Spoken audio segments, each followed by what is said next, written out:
This is a little tutorial that I'm going to run through. I'm not going to go through all of the details of how to do everything, but I want to show basically a workflow that I would typically use when creating a 3D model from start to finish with textures, showing the UV mapping process, showing the software that I use. So this is going to be an example of that, so that I can just walk you through the actual flow without worrying too much about like press this button or do this thing to create the model.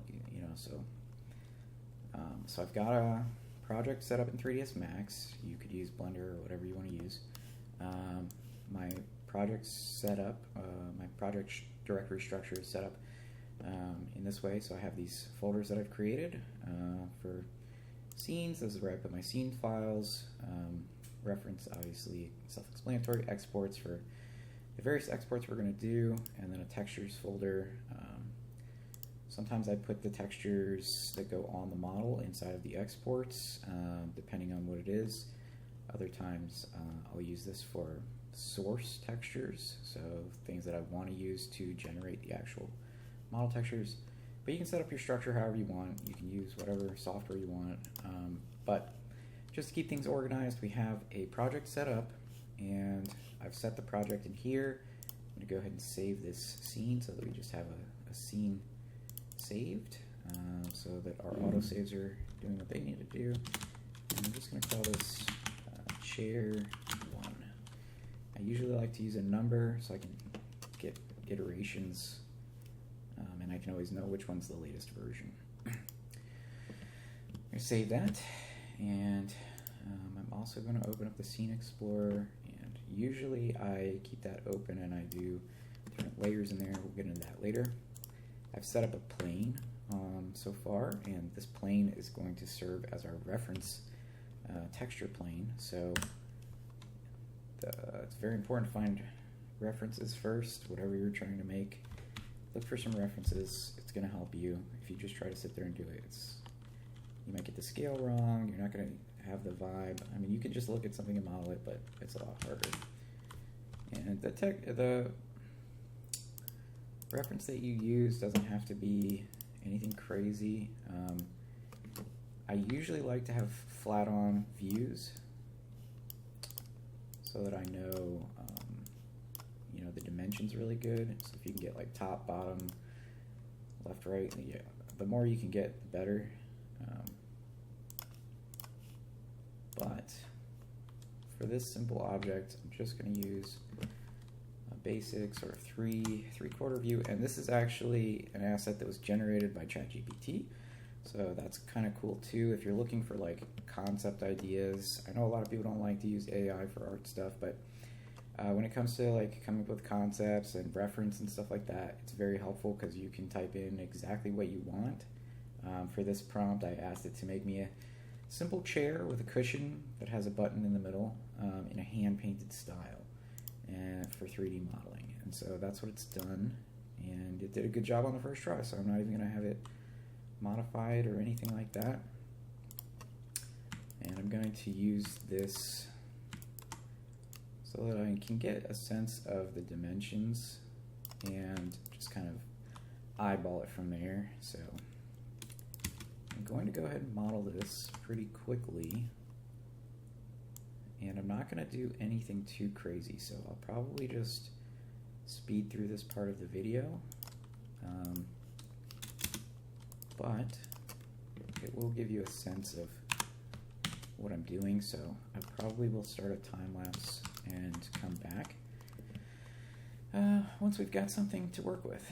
But if you're interested in the modeling process, this might also be helpful for you.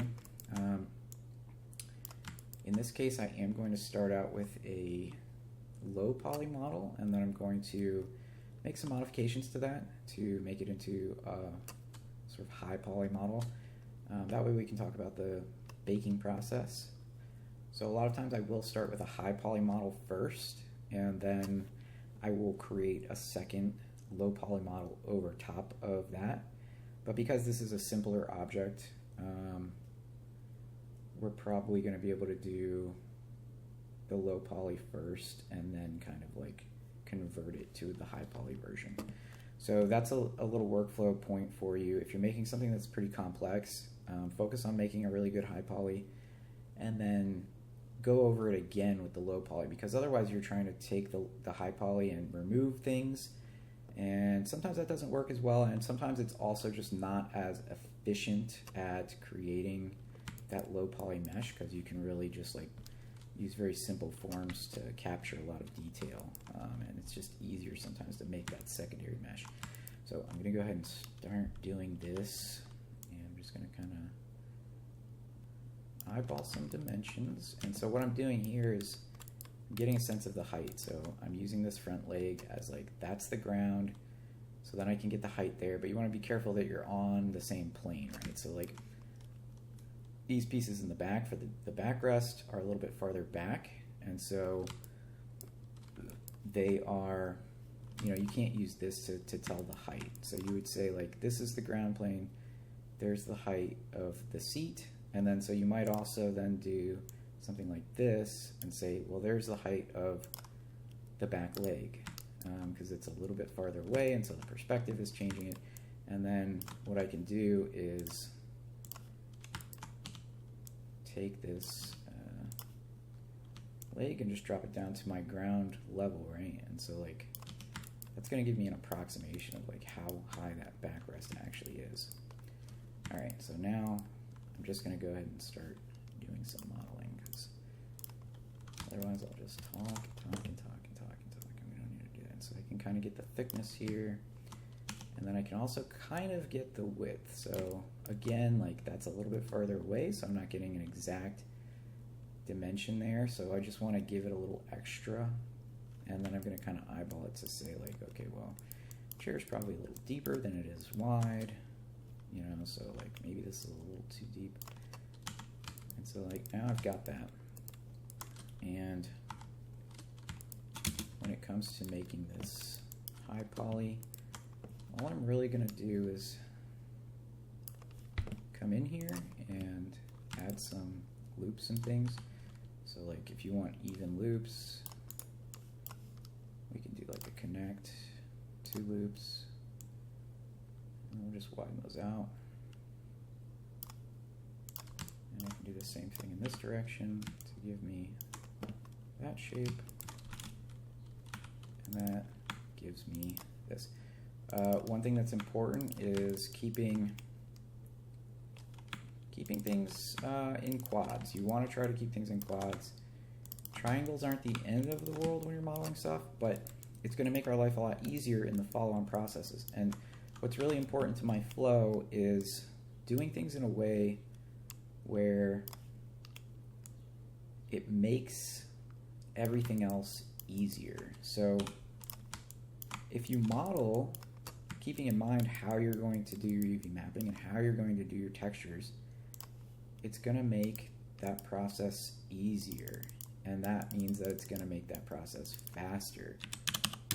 And if you're trying to make money, then doing things fast is very beneficial.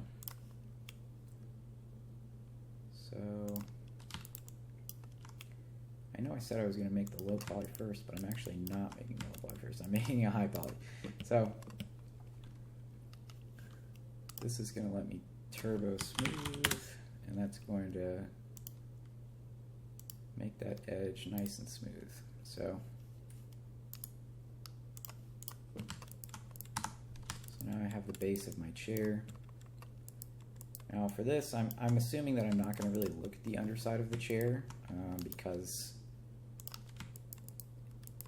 I just don't, I'm not modeling with that in mind of like, okay, yeah, you're going to look at the bottom of the chair. If you thought you were ever going to look at the bottom of the chair, you might turn the chair sideways or something like that in your game, then you might want to model the bottom of the chair out. But that's something to keep in mind when you're doing your modeling is what parts are going to be visible. Sometimes you want to go a little bit extra because you don't know how the model is going to be used, and you might say like, well, you know, to help future-proof this model, I want to do some things that are going to allow it to be usable in ways that I'm not expecting. But other times it's like I know exactly what the purpose of this is. And so I'm going to model it for that purpose. And so sometimes that means you can hide faces, you can delete faces that are hidden. Sometimes you don't model everything. I'm going to make this a little bit wider. Okay.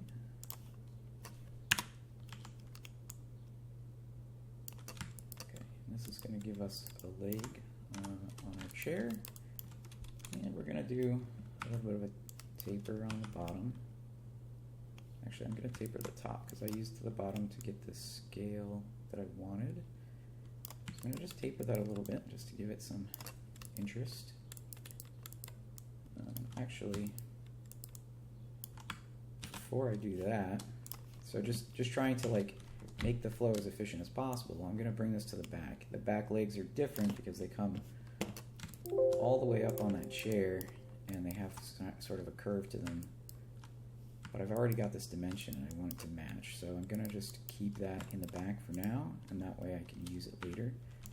And then I'm going to fatten this up a little bit for the front leg. And then again, I can just go in here and add some loops.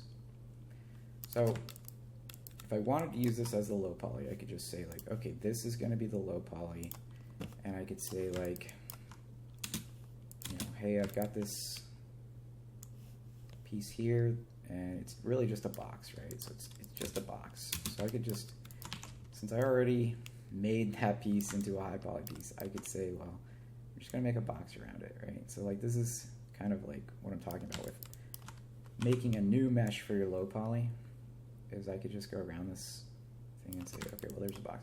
So now like all this stuff is like low poly, right? And so now I can make a new layer, and I can call this low poly. A lot of times I would just call it low, but we'll call it low poly.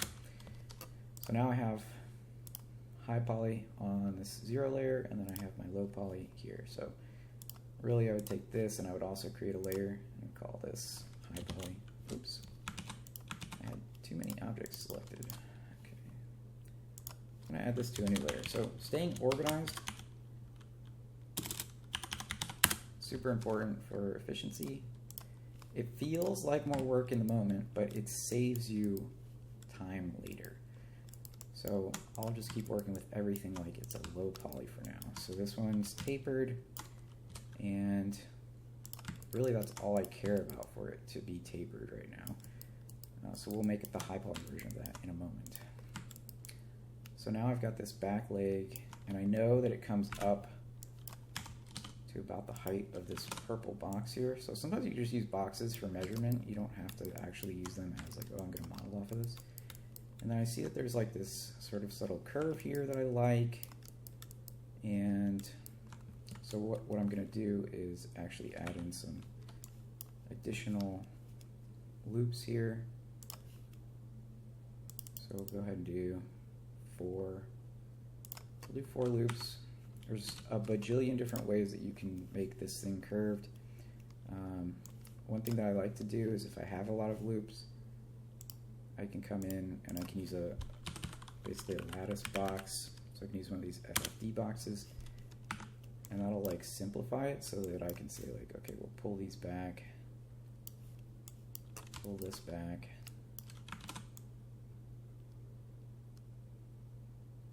just to give me like the curve that I want, and I can collapse that. But you can also go in and just do like, okay, well I want, you know, this a little bit more forward. So there's a ton of different ways to do stuff like that. And I'm also noticing that from here we're kind of going out, right? So it's like from the bottom of that wood and then up to the top, it's kind of going out on that x-axis there. So I'm gonna go ahead and actually add another loop here because this is where I want it to start. And so now I can kind of do just a little bit of outward bend just to give it a little more character. So now we have this multi-dimensional bend here. I might even throw out the bottom just a tiny bit because I think that'll be cool. And I kind of want to do the same thing in the front. I want like a little bit, I actually want a little bit of curvature in the front as well. So I'm gonna do this first. And I'm actually gonna pull this one out a little bit. Oh, I'm gonna do this. There we go. Okay. You might want to add some extra loops. But you don't want loops that aren't really doing anything, but sometimes an extra loop can help you with the high poly, or just help you add a little bit of extra whatever to it. So that's, I'm going to put that out to the side a little bit, and I'm going to do just a very subtle to the front as well. So all this is just a process of refinement. We're taking simple things and we're making them more complex. You don't want to add too much complexity too quickly, or else you run into problems. It just makes everything a lot harder when it's more complex. So now, I haven't centered this because I was using this in the background, so I'm going to go ahead and put this to the center, and I'm going to readjust these. And I'm going to get rid of this purple one. And so now, that I have those shapes how I want them and everything's centered, I can group these, group, I can put the center of that group aligned to the center of the scene, and that allows me to mirror this. So by mirroring it, I've only had to do that work on one side, and that's always super helpful. Don't make yourself work harder than you have to. Now I'm looking at the chair a little bit and I'm thinking maybe it's a little too wide. It's pretty square and I think this chair is a little bit narrower. So what I'm actually going to do is go ahead and make that adjustment right now. Don't be afraid to like change your mind, make things look better to get the result you want. Don't be afraid of change. If you get stuck in doing it one way because it's already that way, you're not going to be happy with the final result. Alright, so that is looking much nicer to me. Getting a good profile there. Now we can also see in this chair that there are some elements of difference in the symmetry. So like this corner over here is a little different than this one. And that's nice, and I might want to incorporate that into the model later on. But keep in mind that if you change the symmetry, you are going to make the work possibly a little bit harder for you later on because you're not in that mirrored state, and so if you're trying to copy UVs and stuff like that, it might not match up. So you have to weigh that against, how do I want this to look versus how do I want to, have an easy workflow. And so now we've got this down here that we need to do, this little support. So I'm just gonna make sure I'm on the right layer. I'm gonna create a new box. And make that a little wider. Okay, and definitely use your views to get things aligned the way that you want. Again, I can kind of use this to get the height, so I know like, okay, that's about how high. And I eyeballed the thickness, but you can see that even eyeballing the thickness, we're very close to sort of the size of that piece. So that's something that comes with practice. But so now I can put that in and see how these faces on the ends are hidden. I'm going to go ahead and grab those hidden faces. So I'm selecting everything and then I'm deleting the hidden faces. And by deleting the hidden faces, you might think like, oh, that's not that important.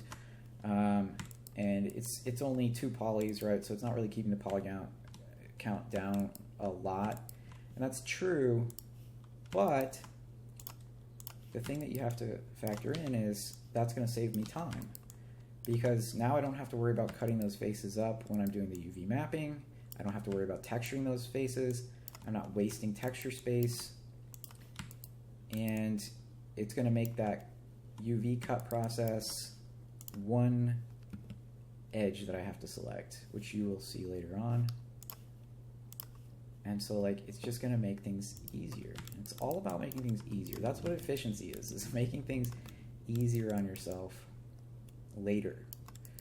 So now we've got both of those in place, and I know that this middle one is gonna be probably about the same size. So I'm just gonna go ahead and I want to angle snap that. Okay.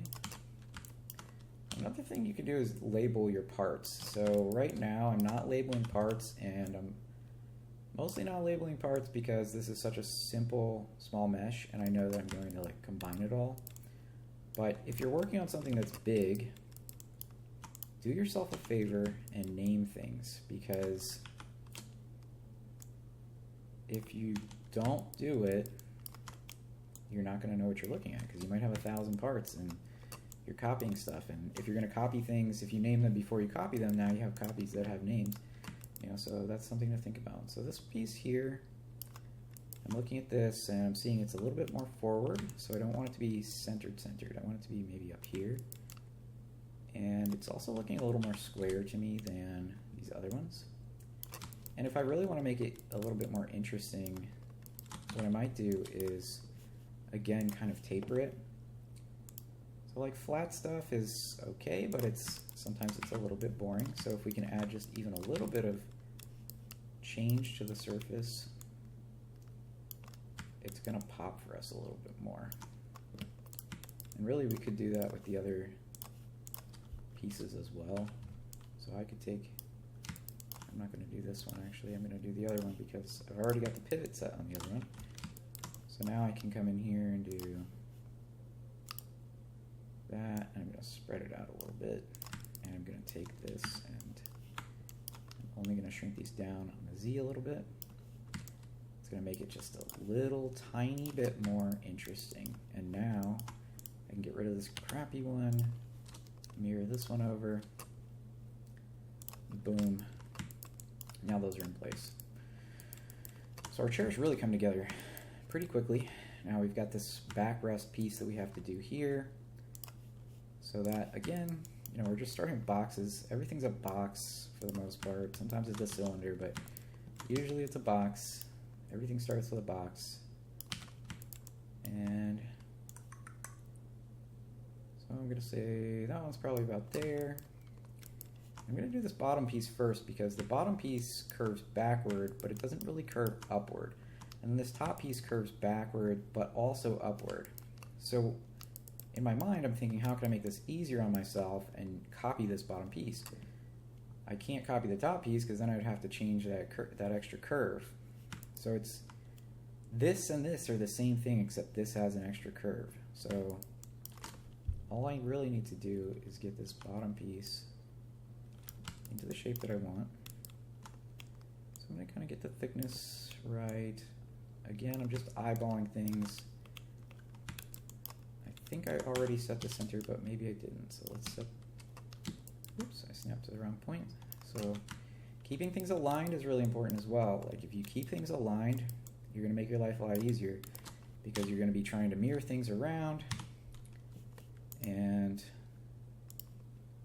if you're throwing off your alignment, well, now things aren't going to mirror the way that you want them to.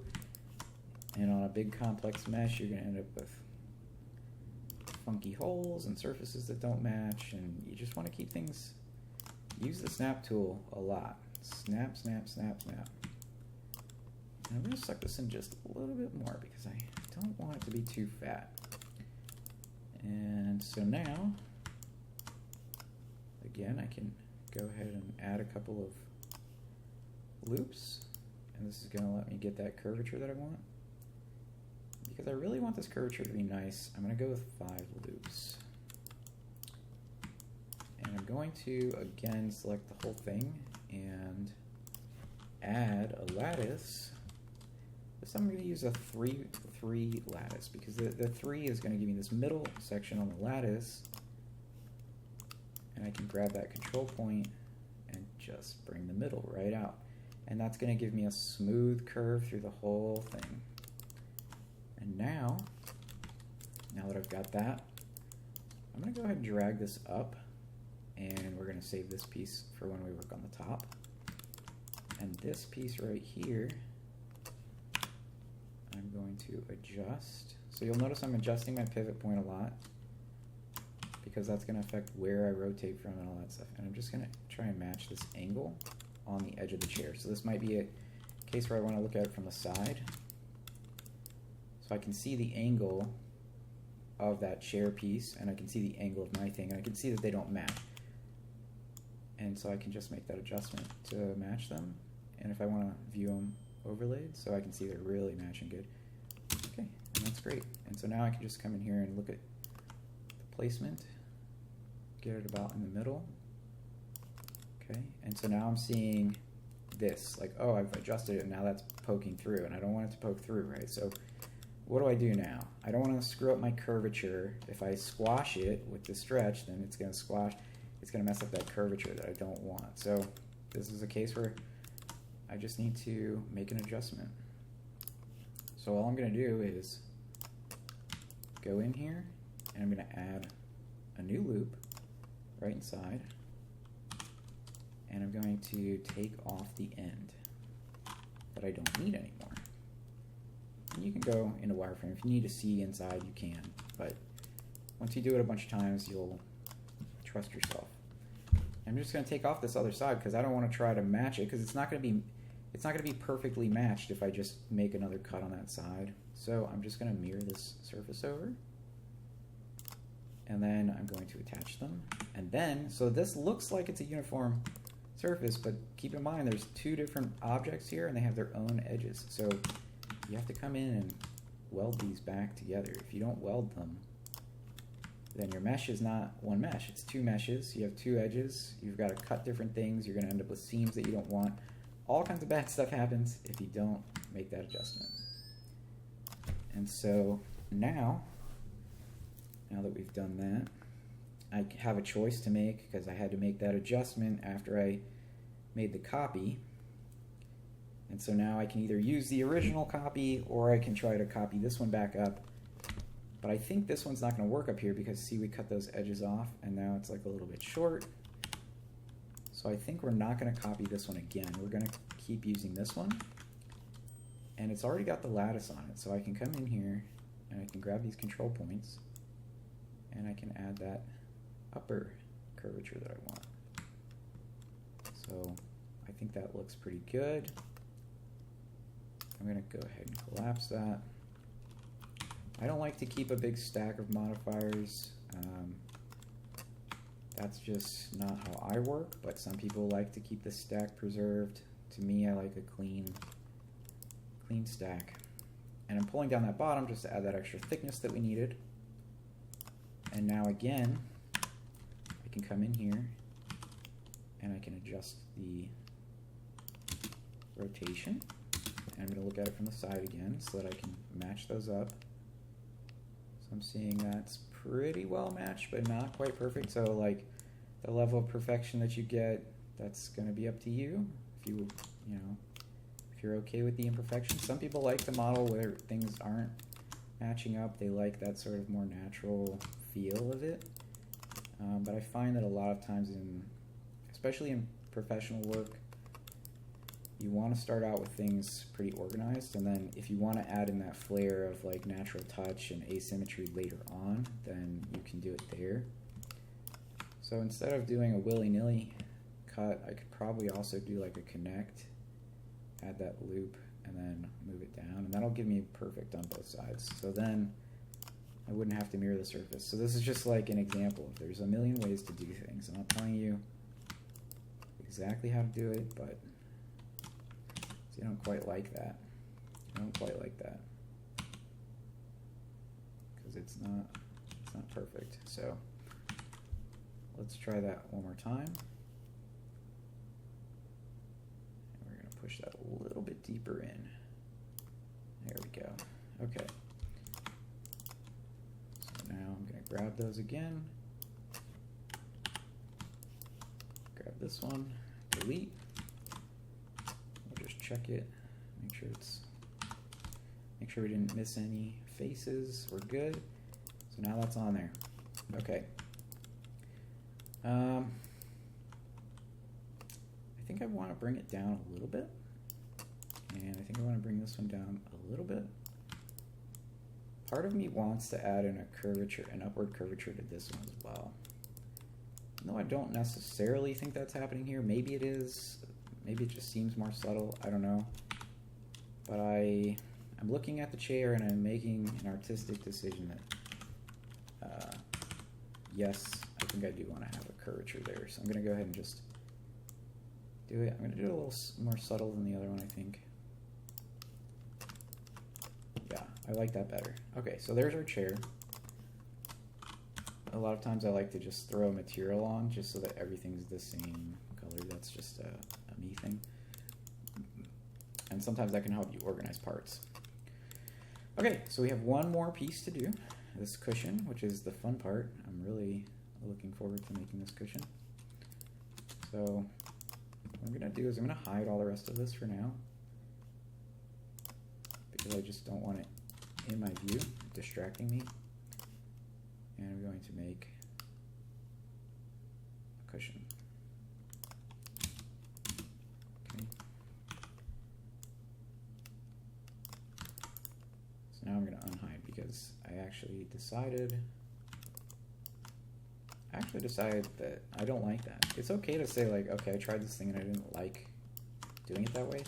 I'm just going to pull this one up and I'm just going to use this to make my cushion because it's already kind of like the right size and shape, and I just can give it a little extra thickness to make this a nice fat cushion. Now right now, going into this, I have no idea exactly how I'm going to make this cushion, right? Like I know it's kind of a box shape. It's got this nice little seam around the edge I want to have. It's got the button, it's got the middle part that goes down. So I'm in real time going to kind of try to figure out exactly how I want this to be created, and that means that I might make some mistakes. I might go back and change my mind. I might restart the whole cushion again if I don't get the result that I want. I'm pulling these in.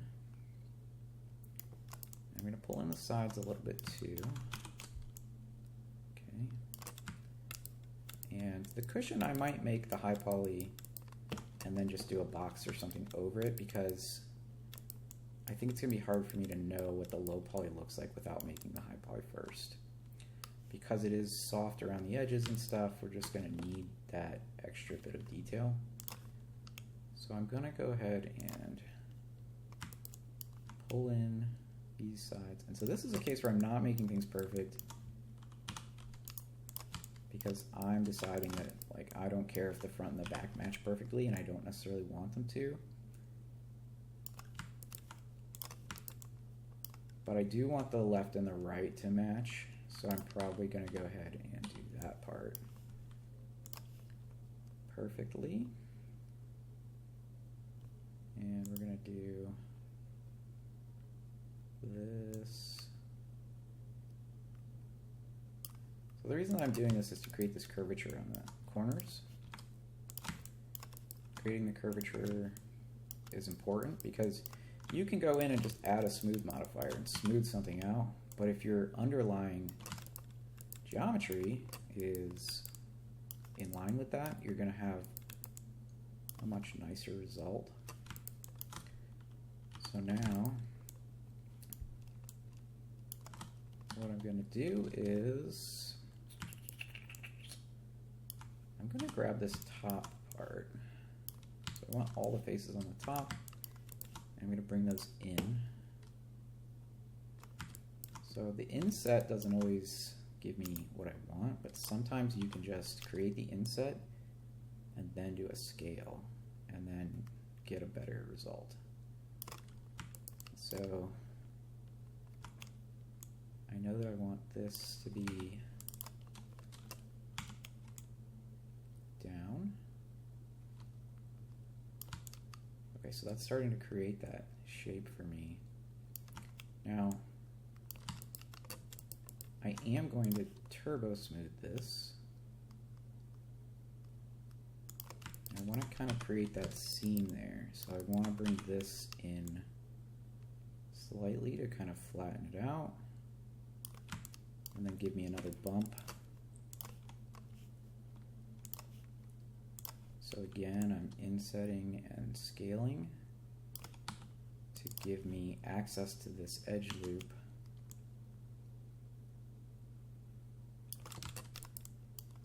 So I'm liking that. I'm not worrying about the bottom right now because I'm actually going to probably go ahead and do like a loop here in the middle.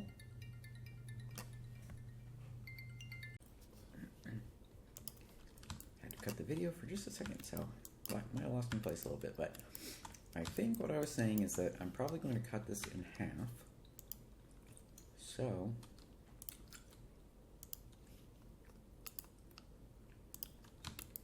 that way I really only have to focus on the top half of this cushion. And the bottom half, we can just mirror it over, or just flatten it out and do something else. But either way, I'll figure it out.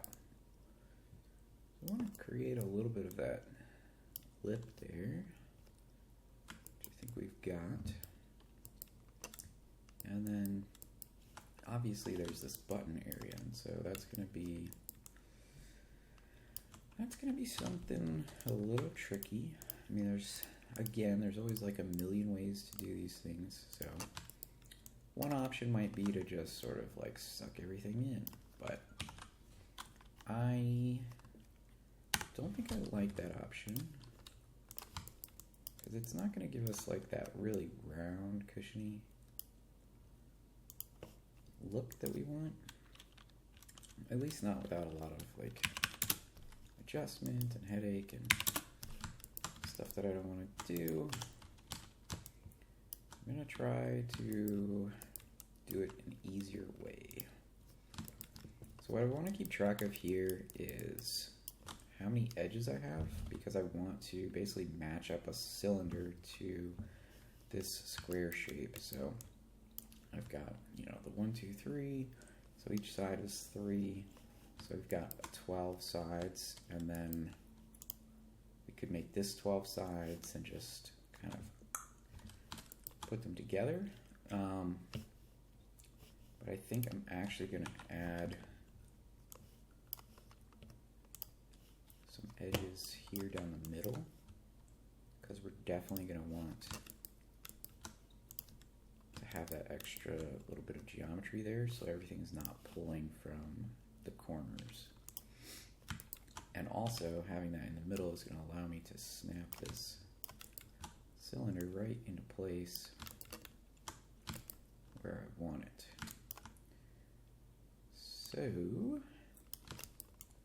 once I've got it placed where I want, I got to get the right sides again. So this is going to be 16, so it looks like I'm already actually set up right. So I like to have a nice 16-sided cylinder usually. I think the default is 18, which is stupid because then it's not got the even cuts all around, and that makes it hard when you try to reduce the geometry and stuff. So stay away from those weird numbers of sides if you can. Or, just don't listen to me and do whatever you want. That's cool too. I'm going to attach this now.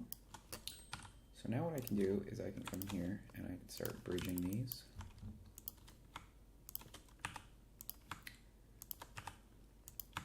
And, don't overdo it either on some of this like mirroring and stuff. Like, yeah, I could cut this and do a whole mirror thing, but it's not going to take me that long to just sit here and like bridge these surfaces. You could bridge more than one thing at a time probably, but sometimes it wants to connect them in a weird way.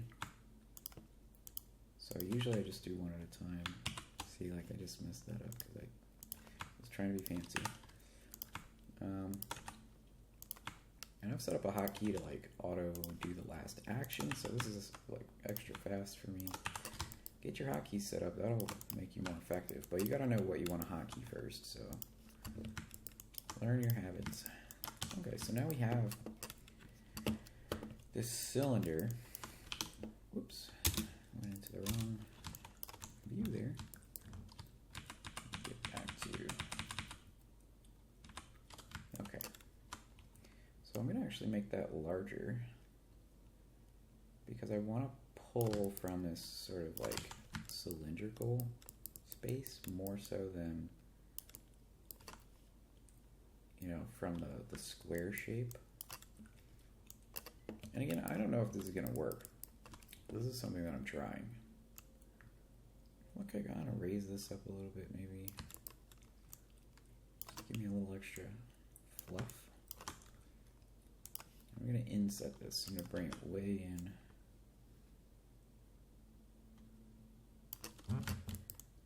And then I'm gonna bring it down, I think.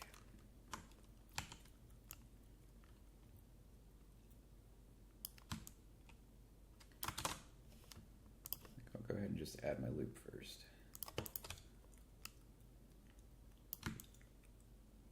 So that's gonna give me that space for the button. And then this is gonna help me do some cushion.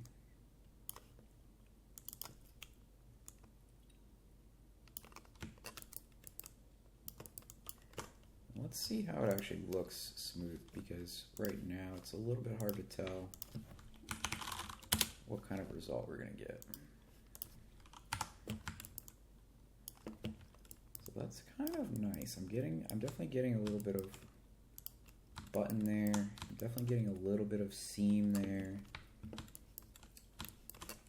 So now I can push that harder. So like if I want this seam to be even harder, I'm going to reduce the smoothing around these points by making a tighter edge. And that's giving me a little bit harder seam. And if I want to push it even harder, what I can do is I can actually take this inner bit and I can scale it in. So then when it smooths, it's going to give me a harder edge. I don't know if I like that though. I don't know if I like that. It definitely needs like, oops. It definitely needs like a little more lift. I think I'm gonna actually take this one out. And I'm gonna kind of pull this up. And then I'm gonna make this sharp bit extra sharp.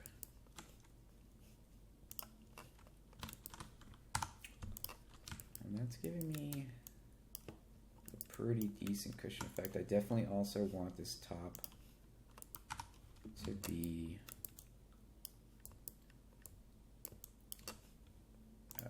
puffier. So I think I'm going to do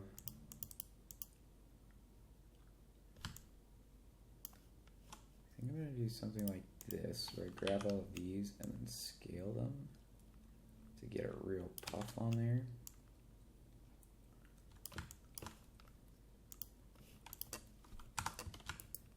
Oh yeah, so that's looking real cushiony. Now one thing I've been thinking is like, I like these little poles in here, and I could put those in potentially by modifying the geometry. It might be better to just do those as part of the texturing process, like taking the normal map and painting those lines into it. But just as a test case, oh, see, I grabbed something wrong there. Yeah, it's this one. Well, let's just see how it looks. I want to see if I get that effect Oh, and I do get that effect, and that's pretty sweet, honestly. I'm actually liking that a lot, so I think I'm going to try and exacerbate it a little bit. So this is, I'm going to do a little hand modeling here. We're just going to push some things around. I'm just like playing into those little outreached pieces to give them a little extra distance. I could probably like move some to like get it extra whatever.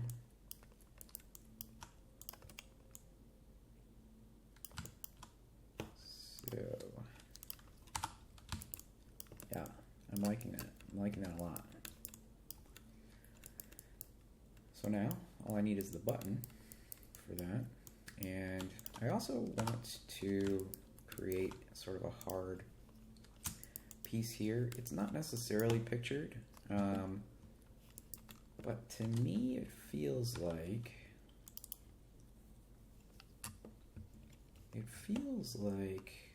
we could use some kind of like cylindrical shape around the outside, and so I'm going to actually do a line or something here from that edge loop.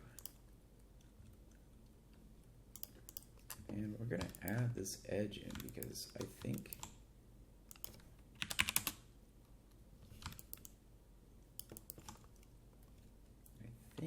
this is going to be, I might actually make it a little larger than I maybe would normally, because this is sort of a cartoony piece.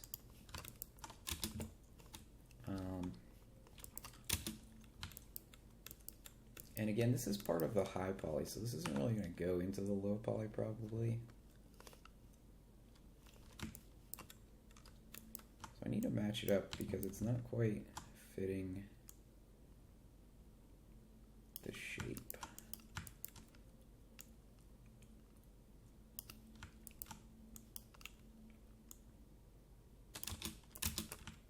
I'm going to come in here and look at this a little bit.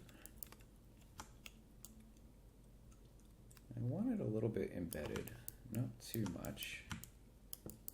And I might have to add, some extra loops. Let's see. Even though I created it from that edge, it just didn't, it doesn't perfectly match the smoothed edge. I could probably make one from the smoothed version instead. Actually, maybe I'll try that. I think that might be a better result. So I'm going to copy this because I just want to work off of this copy, and I'm going to leave the turbo smooth on this one because I'm not done with it yet. And this one I'm going to bake it in. That way I can grab this edge here, create my shape, and now I can just like bring this one down and see how I like that. See, that's kind of nice. I like that little, because you know how like cushions kind of have that sometimes. They have that little thing. Yeah, really liking that. So now I think I'm going to mirror this. So I'm just making sure my pivot's in the right spot. And I just click these until they're right, but okay. So now I'm going to go ahead and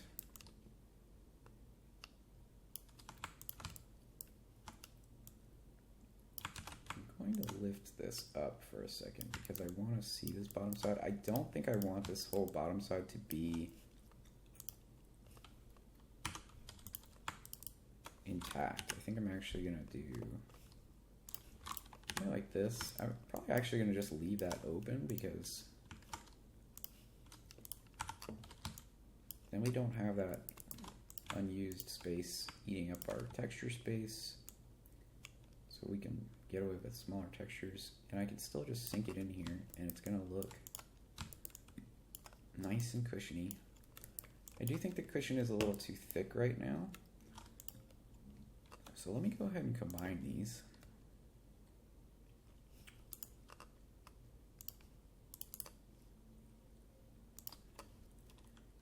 Just so that I can come in here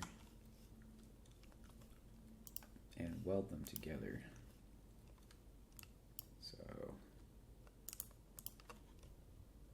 I'm going to be welding along this line. Because we've made the mesh smooth like this, some of those might be close together, so we just have to check and make sure that they're not getting merged when I don't want to. And I like to grab the edge sometimes and just make sure that it is actually merged and not like, sometimes the threshold throws off your welds, but that looks like it's good. We're one solid piece. And I'm actually going to go ahead and I like the top of this. But I don't like the overall thickness. So I think what I'm going to do is I'm going to leave the top how it is, and I'm going to just shrink the bottom for now.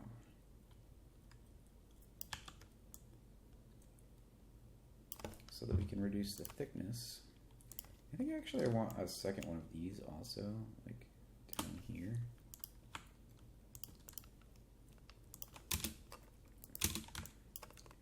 And then we're going to bring this down. Okay. Yeah, I am pretty happy with that. I think we can probably maybe adjust the scale just a little bit here to fit better. Yeah, okay. Yeah, loving the cushion. It's looking great. I'm going to go ahead and attach these so that I don't keep losing them, and then I'm going to get my button in there. So we're going to do you could use a sphere and flatten it. I'm going to use a cylinder, I think. I'm going to go ahead with a cylinder.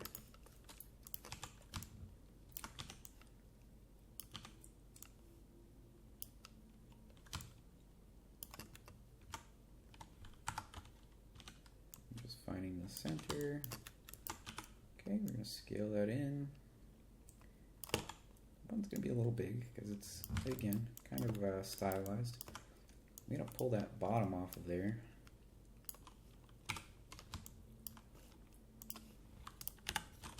Okay. We get a buttony. Checking the reference. Doing an inset. I'm going to chamfer this edge, I think.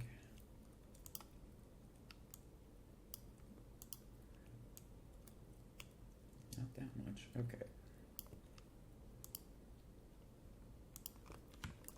Now with cylinders like this, if you don't, if you just leave it like this and then you turbo smooth it, you'll probably get pinching in the center because it's going to want to triangulate this. So a lot of times what I do is, when I'm doing the high poly, and I don't want that to happen, is I'll pull in my own cylinder face there, and then kind of add a few loops here, and it's going to help keep it from pinching.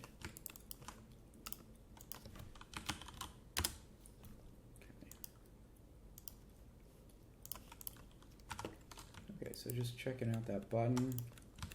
I like it, but it needs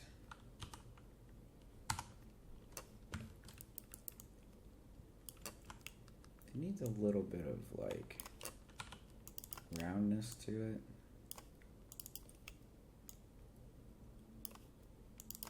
And I probably should have planned to do that instead of doing what I'm doing now, but sometimes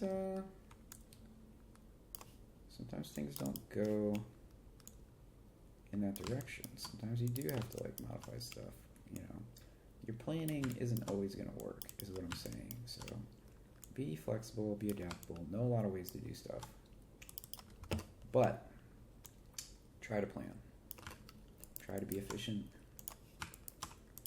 Make those things a second nature to you. Okay, I'm liking that one a little bit more. And it actually looks a little bit more like that button, I think. Let's put it down there and see how it's looking.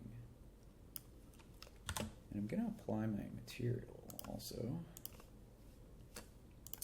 so I can get a better sense of it. Oh yeah, look at that button.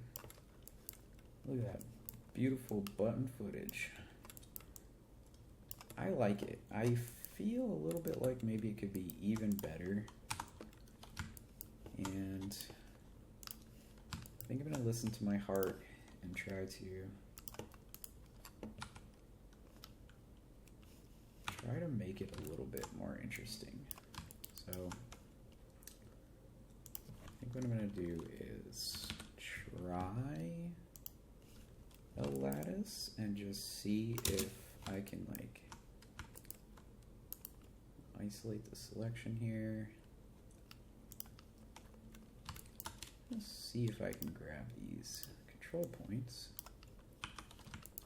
and fatten it out a little bit.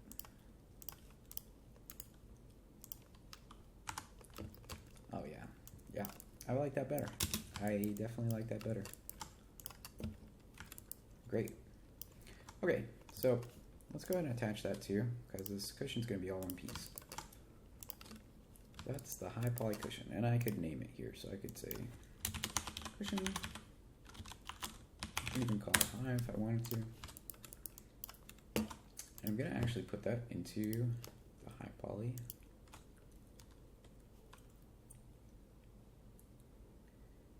And since I'm going to do that, let's go ahead and create our low poly version of it real quick. So literally, we're just going to do box to start.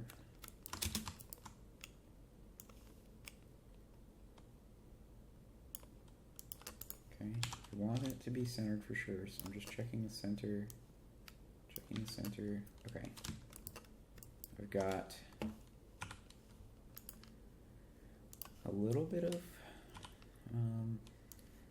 flex in the middle that I need to account for. Now, your low polys do not have to be super duper precise. You want it to be close to the surface, but you don't need them to be a perfect match in all the places, right? So like, I definitely want the corners to not be like this. Like I want the corners to match better.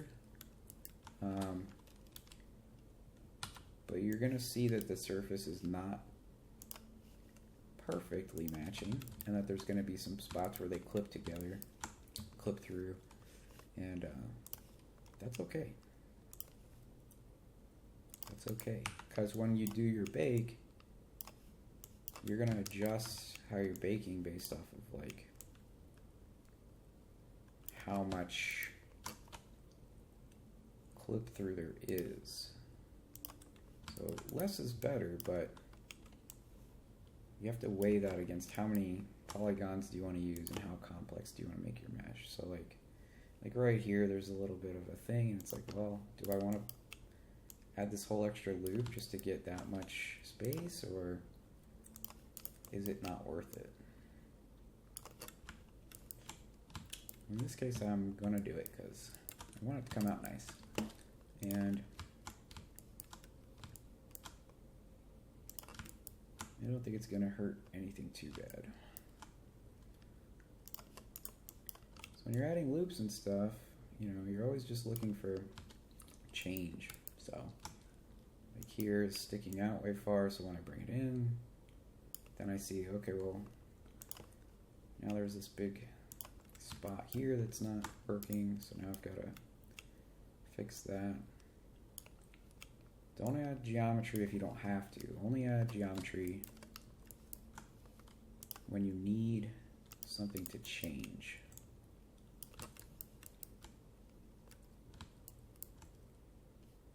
Yeah, see this little spot right here? It's like, do I need to? I could definitely get away without doing this, but I'm gonna do it just because it's making me want to do it. And like out here I could adjust this, but if I adjust that, am I pulling in all these things? So then do I want to add loops here? Like how in depth do I want to get with it? So part of how you can determine that is by putting them, lining them up and seeing how much like bleed through and stuff you're getting. So I'm going to take off that other side for now. Okay.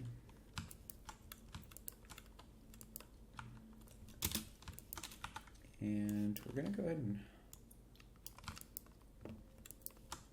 well, I'm actually going to pull this all the way up for now.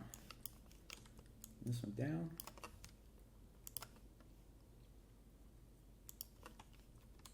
Okay, I want to see.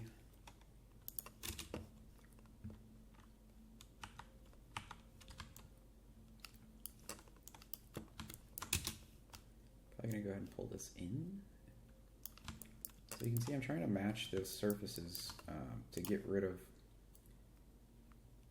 too much difference between them, but I'm not trying to make it perfect. I just want to get enough that I'm going to be able to capture the detail when I do my texture bake. That's all it's about, is just capturing the detail and keeping your geometry clean. So keeping that topology in good order is going to help. Why is it not changing? So we need to hit it from the other side now too. It's going to be over here.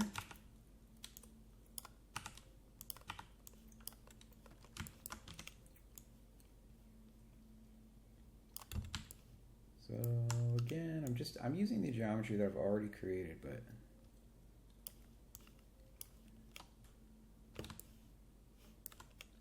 I'm going to pull this one down. I probably could have done this differently. You want to be careful, so like I'm dragging this over, see how this one's about to pass that one? I don't want to do that, so like I've got to kind of scrunch in, because if you pass it, your geometry is going to be weird. It's going to look stupid. We don't want things to look stupid, so just don't do it. Honestly, we could make like a whole box, like just a box, and like bake this down, and it would probably be okay. It wouldn't be as good. A box with some curved edges is going to be better. So getting a little bit of like overlap here and there, but it's generally okay. And I'm going to pull this point down to help capture our button. And I think here I'm going to go ahead and pull in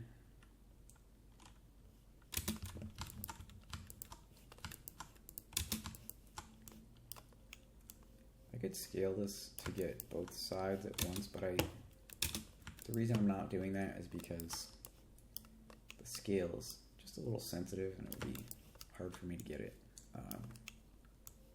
precise how I want it. So like this side is actually looking like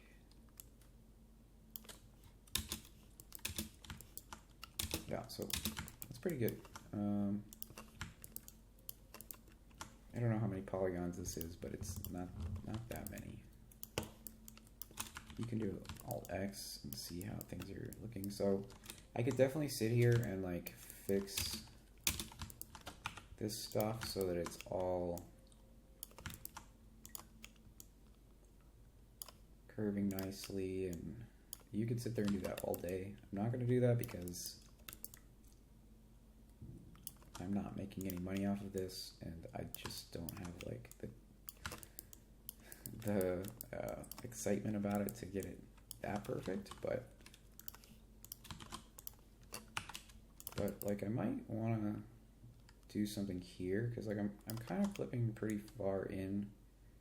So what you could do is like this thing where you turn one on X-ray mode, like, and then you can sit here and you can adjust the vertices until you're getting like just a little bit of penetration, because that's like as close as you're going to get to matching the surfaces. So like, but you have to be mindful, because you can make your geometry wonky doing this if you're not considering the curvature of your topology and stuff like that. Like, we're on a corner, we got to make sure that we're not just pulling in one direction and making our curve into some weird skewed thing.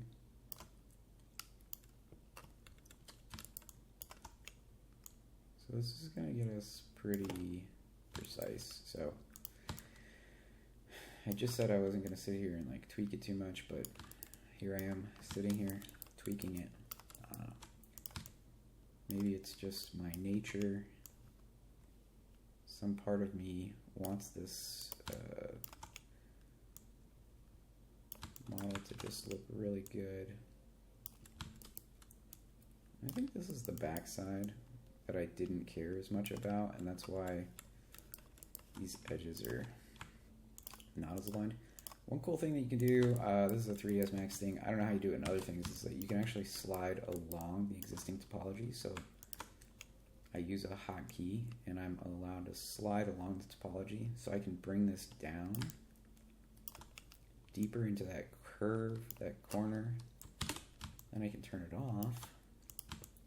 And now, instead of being up at the top of the corner, I can get into the middle of it, which is going to give me probably a better fit when I pull this stuff out. So, pretty useful little tool.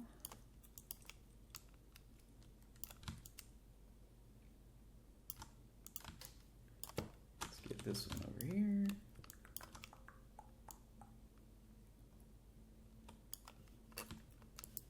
All right. I like that, I think. So let's go ahead and mirror it. And we're going to attach. We're going to weld.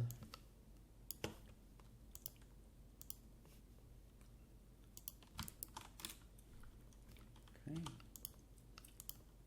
That's good. You can use the border tool to make sure there's no edges there that didn't get, because you would select a border if some of those verts didn't weld together properly. So, all right, so we've got our low poly, we've got our high poly. Part of me still wants to adjust this more, but I'm not going to do it. And so let's put this, we'll call this low poly cushion. Naming your stuff can be really helpful if you have to do an exploded version for texture baking. I don't think we're going to have to explode this one, and we're not going to go into that, but oh, I think it was isolated, that's fine. Okay, so we've got our high there. We've got our low here, our low poly cushion, and there's some like sharpness here, but that's just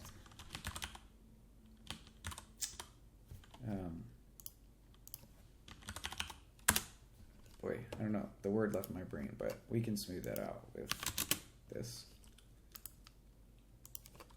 That's the tangent, so it's like the normal. The normals on there just weren't like smoothing across the edges. So this way we're going to smooth that out, and we're going to want that for our bake later anyway. Okay, so low poly is looking good there. I'm going to hide this cushion for now. We need all these other pieces for our high poly, so I'm going to copy these.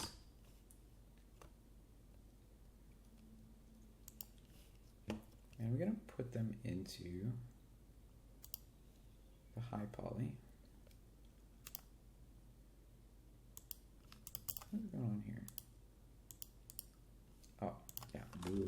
Okay, so that's good. I don't know why I have some other groups in there, but that's fine. We're not gonna have all the groups anyway. All right, so let me hide my high poly cushion, and I've got all these pieces here that just need to be kind of smoothed out. So we're basically just gonna smooth some corners out. So it's pretty easy to do that.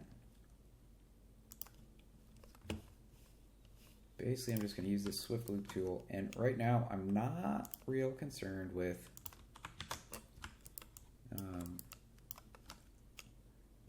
being precise with these loops, because this high poly mesh is not going to be the mesh that we're using, right? We're going to use the low poly mesh. This one I just need to look good. I need the low poly to be good. I need the high poly to look good. And so I just want to get a certain visual result. And as long as that looks good, I am happy. So we've just basically just smoothed that just a little bit. But it's going to make that edge look way, way, way better, because it's not going to be just a super sharp knife's edge. And so we're just going to do that for everything now. So I'm actually going to go ahead and delete this other side, because we're going to mirror over, since we already know that that stuff lines up. And here's my group. I'm going to ungroup that. I don't want the group. I'm going to Swift Loop. The farther I go from the edge, the more roundness I'll get in this. And if you wanted to, you could even pull out one of the edges. Like I could pull out this edge and get like really round.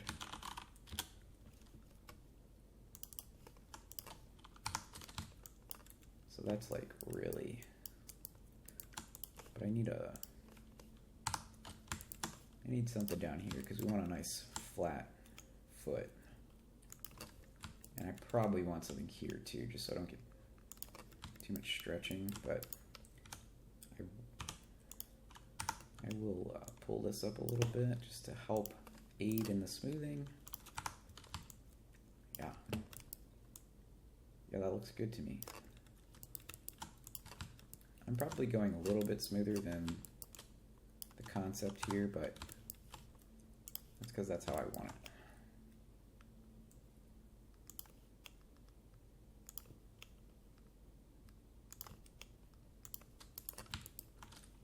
I'm actually going to go ahead and pull these ones out.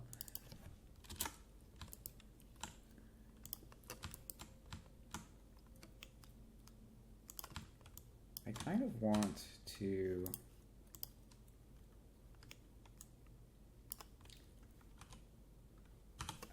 to get a little bit of this rolled effect. Like there's almost like it's like a little bit rolled on top. So I'm gonna pull this in a little bit and just see if that gives me what I'm looking for.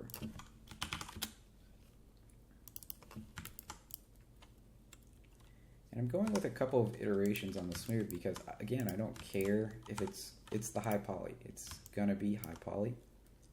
It doesn't matter. Other than like, you know, performance on my actual computer, I need to be able to like have enough performance to carry on, but I don't know, I might have gone a little overboard with pulling out that other corner there. I'm gonna do one of these. Give me a little bit sharper edge. And I'm gonna definitely sharpen this bottom up. I'm gonna actually do two. Give me a nice tight. Yeah, that's, again, looking good to me. This one, same deal, just boom, boom, boom, boom, boom, boom.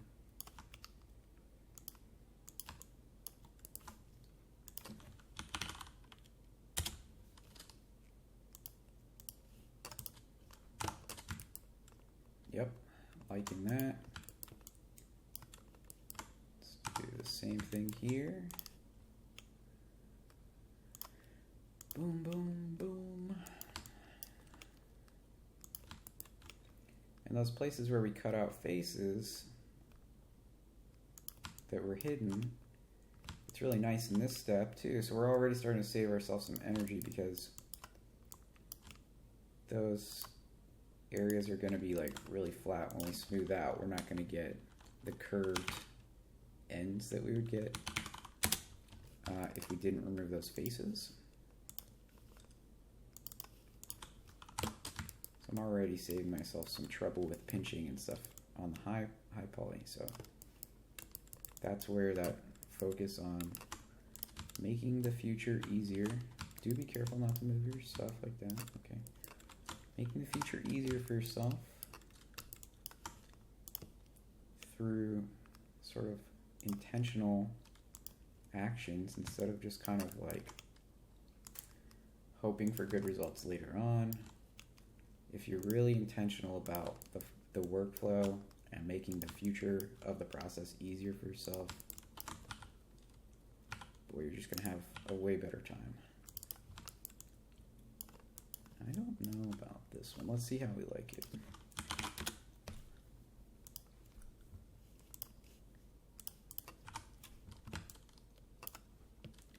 It's pretty good. I'm just asking myself, do I want it to like kind of catch more light on that corner? I feel like I'm gonna just push this in a little bit.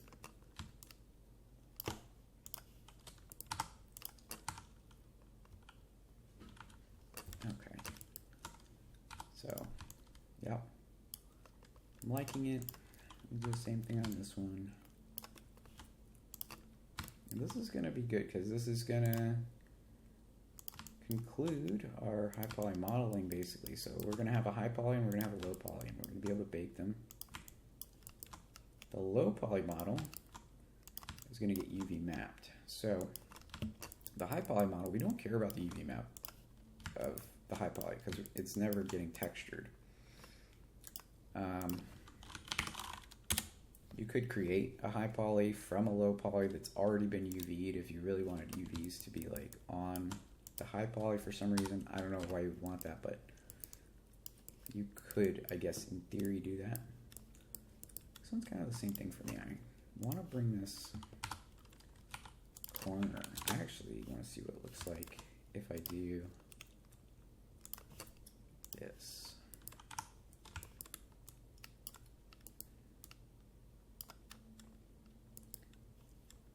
Man, I don't know. I kind of want to see this.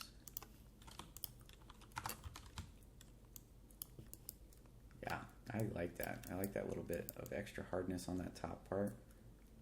It gives it like a sort of like extra finished look.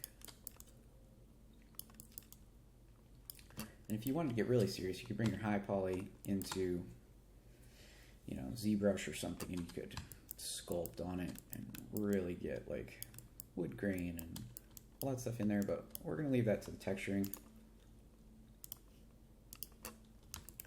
Okay, so let's just go ahead and mirror all this stuff over. So I'm going to group it. The reason I'm grouping it is just so that I can get a centered pivot for all of those objects at once. That way I don't have to set the pivot on each of them. And then I can just ungroup if you don't want to have groups. Yeah, so there's a chair. It looks pretty good. Maybe the back could be a little bit higher.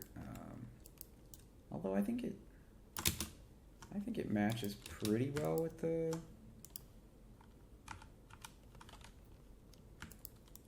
It seems a little short in the back maybe, but I don't know. I mean, if you bring that down, like, it is a little farther back, so I don't know. Yeah, I'm eyeballing it, but I think it looks pretty good.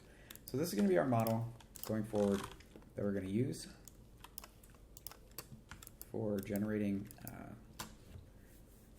textures, doing our texture bake and all that stuff. So we've got our low poly is sitting over the high poly.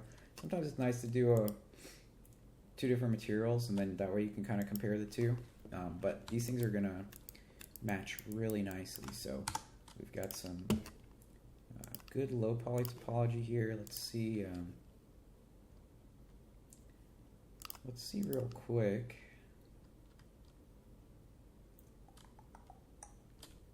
Why am I having such a hard time finding this? Configure viewports. We're going to go to statistics, total and selection. Did I not hit apply? Oh my god. No, I did hit apply. Okay.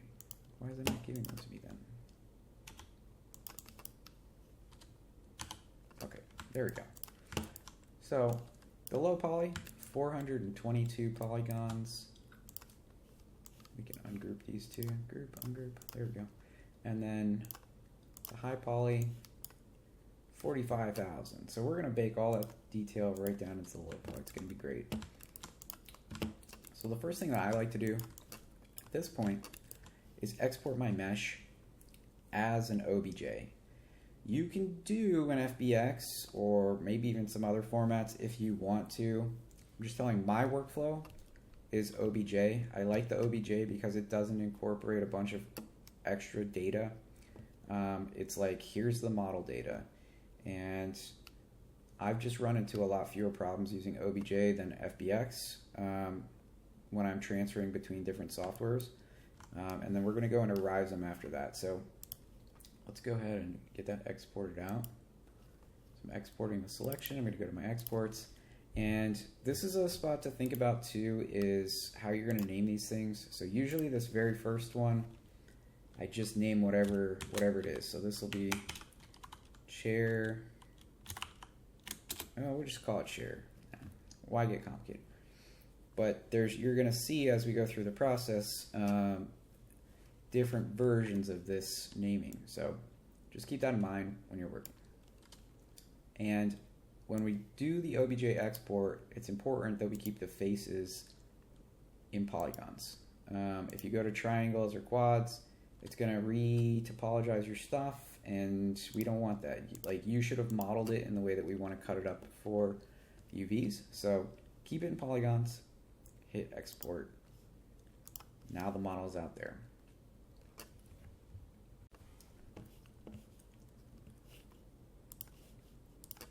Okay, so we're going to get into Rhizome now, and this is the UV mapping software that I use. I highly recommend it. If you're UV mapping in some other way, I feel bad for you. It probably sucks. So let's go through, and we're going to go into our chair tutorial. We're going to find that mesh that we exported. So there's our chair. Don't worry about the MTL. We don't care about that. The OBJ is what we want. And also don't worry about like some of the shading stuff. Like, you might see some shading issues in here, or just not like the shading. Don't worry about that. It doesn't matter. All we're here to do is one thing. We're going to cut up this mesh and make UVs. So you'll see on the right, we have a flat UV area. On the left, we have our 3D view, so you can navigate around. On the left side are some buttons to like interact in different modes. So you've got your vertex, edge, face, and whatever.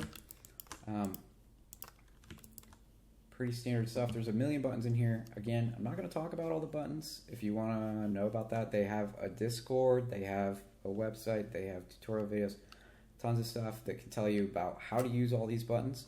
But I am going to go over my particular workflow and some of the things that I like to use all the time when I'm doing my UV mapping in here. And so I'm going to be using some hotkeys and stuff like that, which I might touch on briefly, but you're going to have to figure out the hotkeys and everything yourself. But just pay attention to the flow. So one of the things that's kind of tough in here sometimes, especially if you have a complex model. So this one's a little bit simple, but if you had a big thing with a bajillion parts, it can get overwhelming to try and work in the 3D space and have all these things that are in your way. And so what I like to do is I like to pick a thing, and then I like to isolate it. So I'll hit I, and I'll isolate it. And so now I've got my cushion, and I'm focused on my cushion, and that's all I care about, is how do I make this cushion look good. Actually, I cut out the bottom. I thought I cut out the bottom. So I'm going to just do some control double click, and I'm selecting edge loops. I'm selecting edges that I want to make cuts on. So you need to think about this object as though it were made out of paper or something. Like, how would I flatten this if it was something I could just cut up? And you have to think about, like, how is this thing going to unfold? Because if it can't unfold, it's going to pinch and it's going to do weird stuff that doesn't look good. So I'm cutting these corners so that they can spread out and open up, and we can get a flat surface without a lot of distortion. So once I've selected my edges, I'm going to hit C and I'm going to make the cut. So now it's turned orange. That indicates that it has been cut. So I've cut this bottom out entirely. So that is now its own shell. So I'm going to select these things. After selecting the edges and making the cut, I'm going to unwrap. So I'm going to hit this unwrap button, and you can see that it just boop, opened it right up. So now on this side I have two shells selected, the bottom and the top. And I like to hit this orient button and get things aligned. You can see that it didn't align this one quite like you might expect. And that's okay. It's just the way that it calculates the bounding box and stuff. Sometimes it doesn't know the correct orientation that you would use. But if I select an edge instead of the whole shell, and then I hit that button, I can align to the edge. So I can say, like, okay, I like this middle edge, so I'm going to align to that. And doing this alignment process is going to help you because it's going to make it a lot more like sort of human readable when you make a UV map. So I've got these things, and I know that they're associated with the cushion. They're both part of the cushion. So I want to group them. I'm going to group these things. So what we're talking about now is organization, right? So like the UV mapping process is pretty straightforward. You're making cuts and you're getting parts and you're unwrapping them. They're getting flattened out. You're putting them into the UV space. And keeping that space organized is going to make your life so much better, especially when you're getting into that texturing phase. You're going to know where things are, and it's just going to be a lot more intuitive, and it's going to make your UV maps look way more professional. So I hit G, I grouped it. Now, one of the things that you can do on a more complex mesh where you have a lot of little parts maybe, you could select another shell and you could make another group, and it would be a nested group. So you could group within a group smaller parts. So you'd get all those things together, you'd group them, then you'd group all the little, you know, maybe I have screws in the chair, right? So like, okay, well here's the chair, and then under that group is a subgroup for, you know, chair legs, and over here's a subgroup for the screws, you know, so those are things you could do. Now the next step in my process is once I've fully unwrapped this thing that I was focused on, I'm going to hit H to hide the group. So I'm hiding the group. The group is gone now. I don't have anything to look at.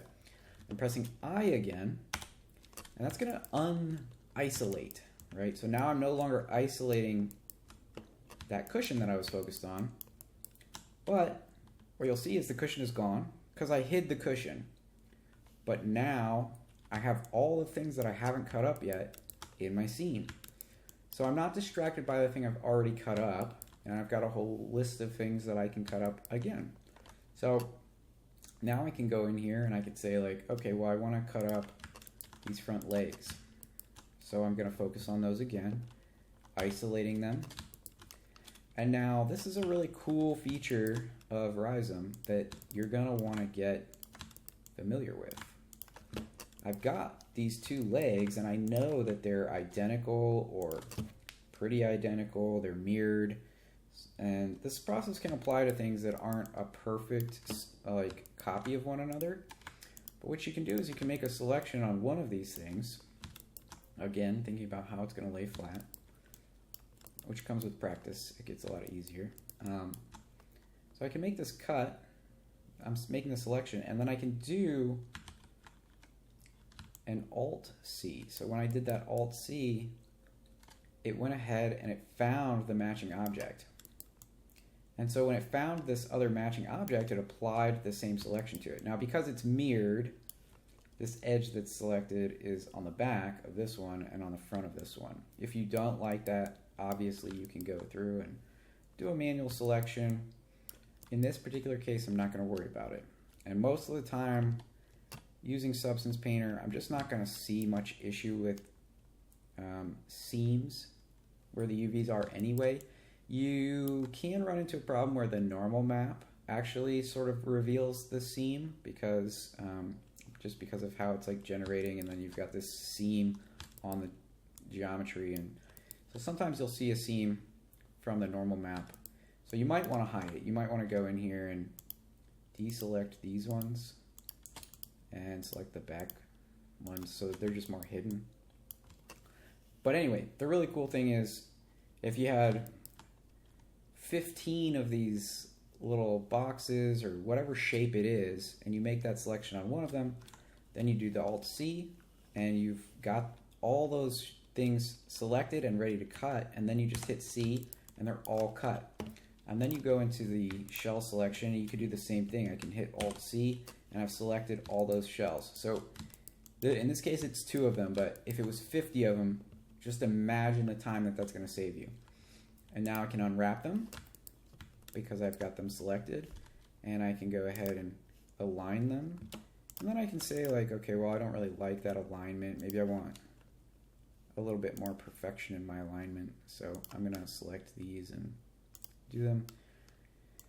And I might also want them to be facing the same direction. So like if you're thinking about something like this where it's like wood grain, I can see that one of these is upside down. So I can actually take it and just rotate it around the other direction, select one of those edges, and fix the orientation. And so now it's really more important if this was like 90 degrees rotated or something, because like then you'd end up with a wood grain texture later on that's where the grain's going up and down, and then on one of them it's going left and right, and it just looks stupid, and you've got to create a secondary texture that's going the right way. So save yourself that headache and just think about how you're going to texture this. Think about how you need to orient things to make your life easier in the future. Group it, select the group, hide, remove the isolation. These are what we have left to work on. So same deal, I can come in here, I can isolate, I can start grabbing stuff. I can use the shift to cut. I can use control to cut. Once I've got it cut up, I can Alt-C. I'm okay with that seam being where it's at. I cut. I can select these, or I can do like an Alt-Select if I want. On some less complicated shapes, you know, I might not necessarily do this whole isolation process, but it's really, really helpful when you need it. You know, if you're trying to make a whole ship, you know, into a UV map, then you're going to want to deal with that. And usually, the way that I work is big to small. So when I come in here, like, you know, like I hit the cushion first because the cushion's a big thing and it's kind of like blocking stuff, right? So to get the biggest stuff off of the space, I'll hit those objects first. And so then I just kind of work my way down smaller and smaller. And some of the smaller stuff is more finicky with the grouping and stuff. So it's just, usually it's easier to work that way, in my opinion. I feel like it filled in faces because we definitely, maybe I didn't. Maybe I just remade that box is why. I remember. I removed the underside of the high poly, but I didn't remove the underside of the low poly.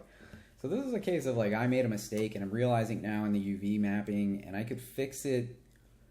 I could fix it and come back, or I could just live with it, or I could fix it like kind of in post, sort of sloppily. Sometimes if I'm doing a big UV map and then I realize like, oh, I left in a few little things that I don't want, sometimes I'll take those UVs and I'll put them off down here, and I won't actually put them into the texture space. And then you can select them in 3ds Max and delete that stuff and just keep it out of your UV map. So if you run into a problem like that, you know, that's something to think about, is like, how can I fix this without like changing my texture space and stuff like that? So mistakes happen. It's part of the workflow, but try to avoid it. Because like, so for me, in this case, it's really annoying because this whole bottom face, it's a big space. And so what I might actually do, because I don't want to use up this valuable texture space, yeah, I'm actually going to re-weld all those things because right now I just don't like that. I actually want to cut off this whole bottom, and that way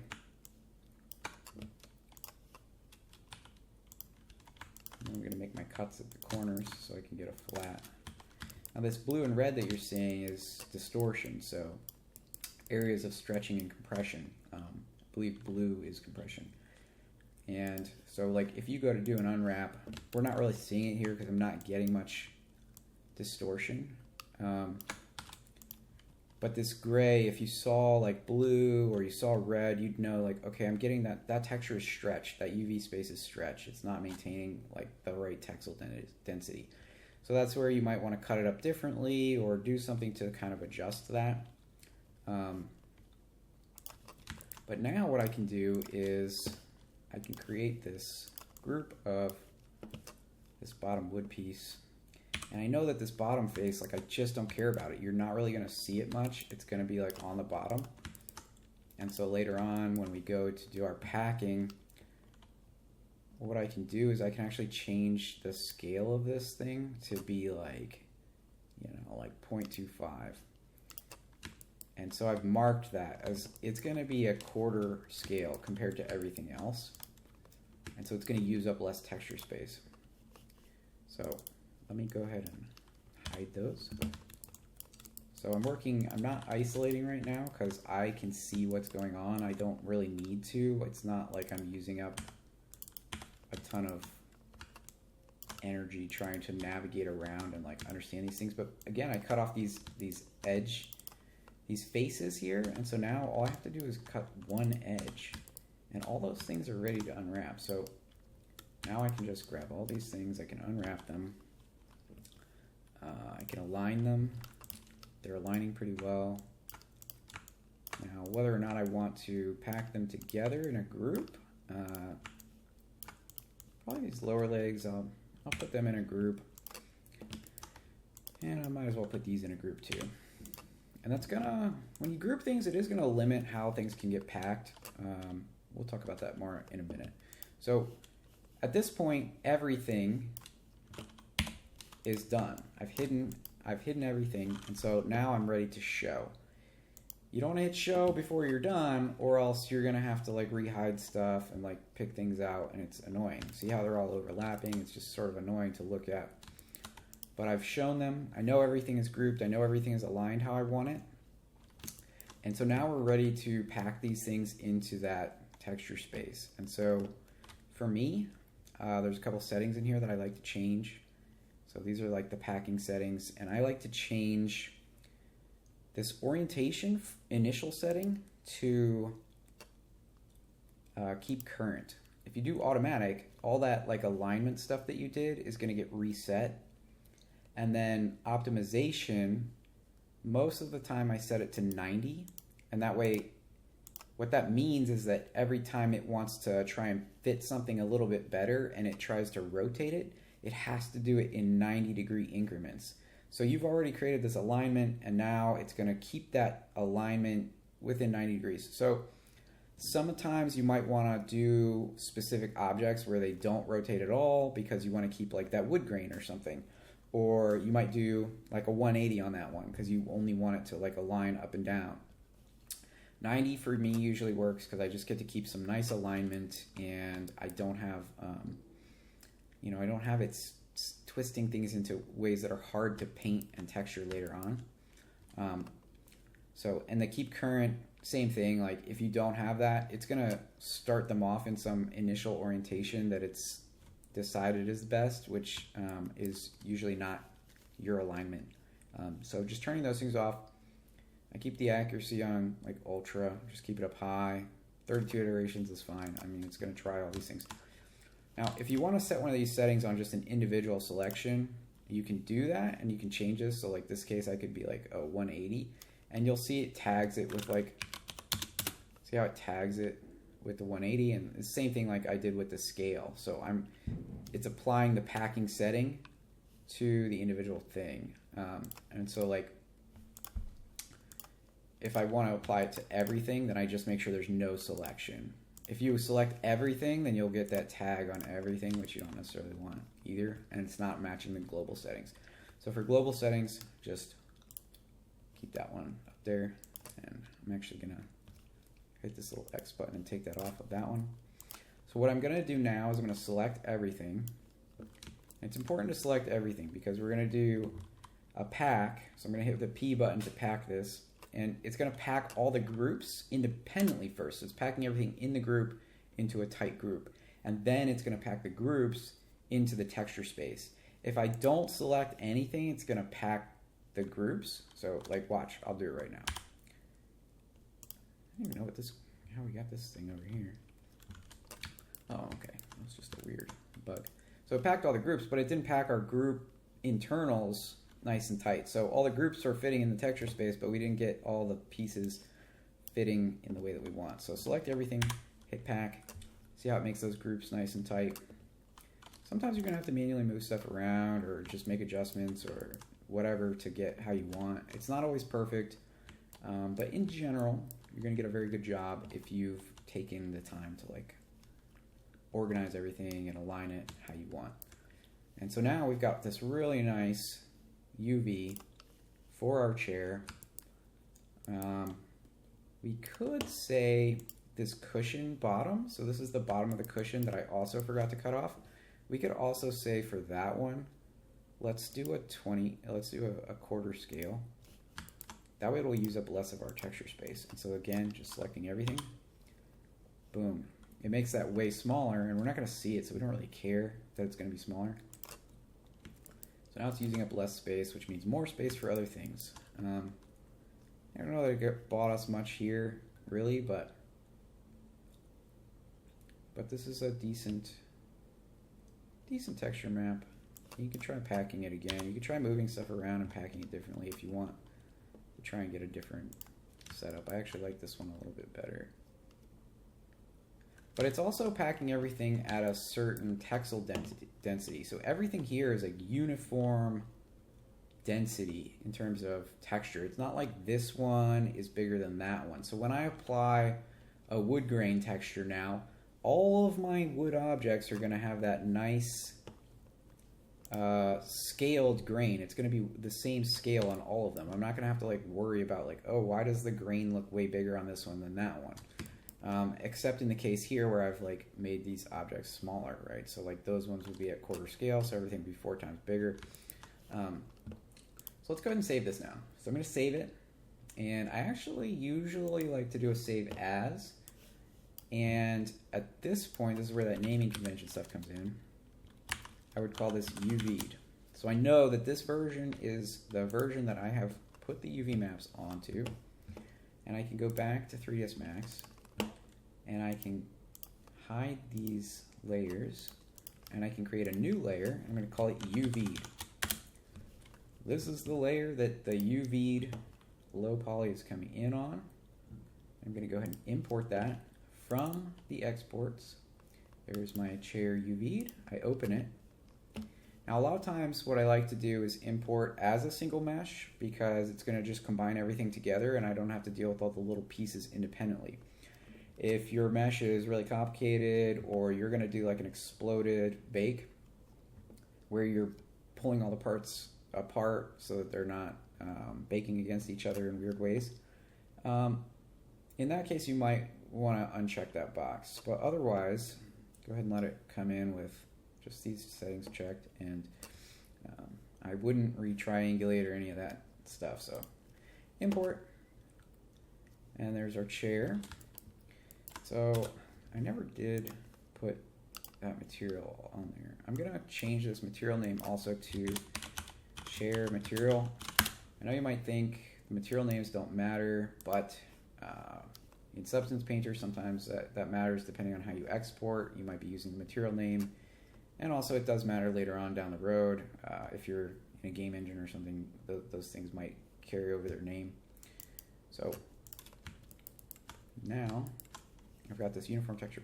Now if you look at this, you might see that it's maybe not quite right. So every time that I bring the mesh in from UV mapping, I like to reset the normals because the normals usually come in kind of screwed up, and I think it's something about how they're not carrying over in the OBJ format. But it's totally fine and it's totally fixable. All you have to do is come in and just reset the normals. So in 3ds Max, I use the normal modifier and I just do it twice. So that flips them in, then flips them back, and then I collapse that. And that's going to reset my normals. And then if I had a situation here where I wanted to do some normal smoothing, I might go ahead and do that now as well. So I might add a smooth modifier or select different parts and do a smooth modifier. So this is a good time to do that. In this case, I like how it is right now. I think it's fine. So now I've got my low poly and I've fixed the normals on it. And I'm actually going to go ahead and export again. And you want to set your materials, make sure everything's right, because we're going to go into texture painting. So one of the reasons that it's important to bring this from the UV mapping stage into 3ds Max, instead of just going straight to Substance Painter, is this next step where we're going to have this chair, but we're not going to save over chair. We're not going to save over chair UV. We're going to do triangulated. So this is chair triangulated, and when we save this OBJ, we're going to change faces to triangles. The reason that we're doing this is because every time you export a model to some other engine or whatever it is, it's going to, all the polygons are going to be triangulated. And so like, even if they don't look like they're triangulated, they are being triangulated. And so like, if you have a quad, there's two different ways that that triangle could be cut. You could cut from, bottom left to upper right, or you could cut from bottom right to upper left vertex and create an edge, and that would give you two triangles. Because we want to make sure that Substance Painter and 3ds Max are using the same triangles and not confusing one another, we're forcing triangles before we go into Substance Painter. I've never heard anybody else talk about this, but I have seen this problem come up in real-world production scenarios where somebody didn't do this step, and then they did their texture painting, and then they brought the textures in, and they look fucked up because it's putting something on the wrong triangle. And so then you got to go and redo it, and so it might seem like an unimportant step, but trust me, do this step and it will make your life easier at some point. If you do it every time, you just won't even know that it's making your life easier, but it is. So we've done that. So now we have our low, and we want our high, because we're going to do texture baking. So I'm going to select the high poly, and I'm going to do the same thing. I'm going to export it, and I'm going to do, I could call it high triangulated, or I could just call it high poly and just know that it's triangulated. I'm probably going to be a little more specific and just call it high tri. So that way I know, because like 3 months from now I might come in and look at this stuff and I don't know which one's which because I didn't name them correctly. So like just doing this can make your life easier if you ever have to like go in and rebake, or you want to do some texture changes or something like that. So now I know which one's my high poly. It's going to take a little bit longer to export, and we're good. So now we're ready for Substance Painter. So we're going to go ahead and open up Substance Painter. And this is, we're starting to get closer to the fruition of our hard work. We've done the 3D model, we've done the UV mapping. The UV mapping stage is everybody's favorite, I know, but we're coming into Substance Painter. So new project in Substance Painter. Again, I'm not going to go through everything in Substance Painter. I'm just going to kind of give an overview of some of my workflow.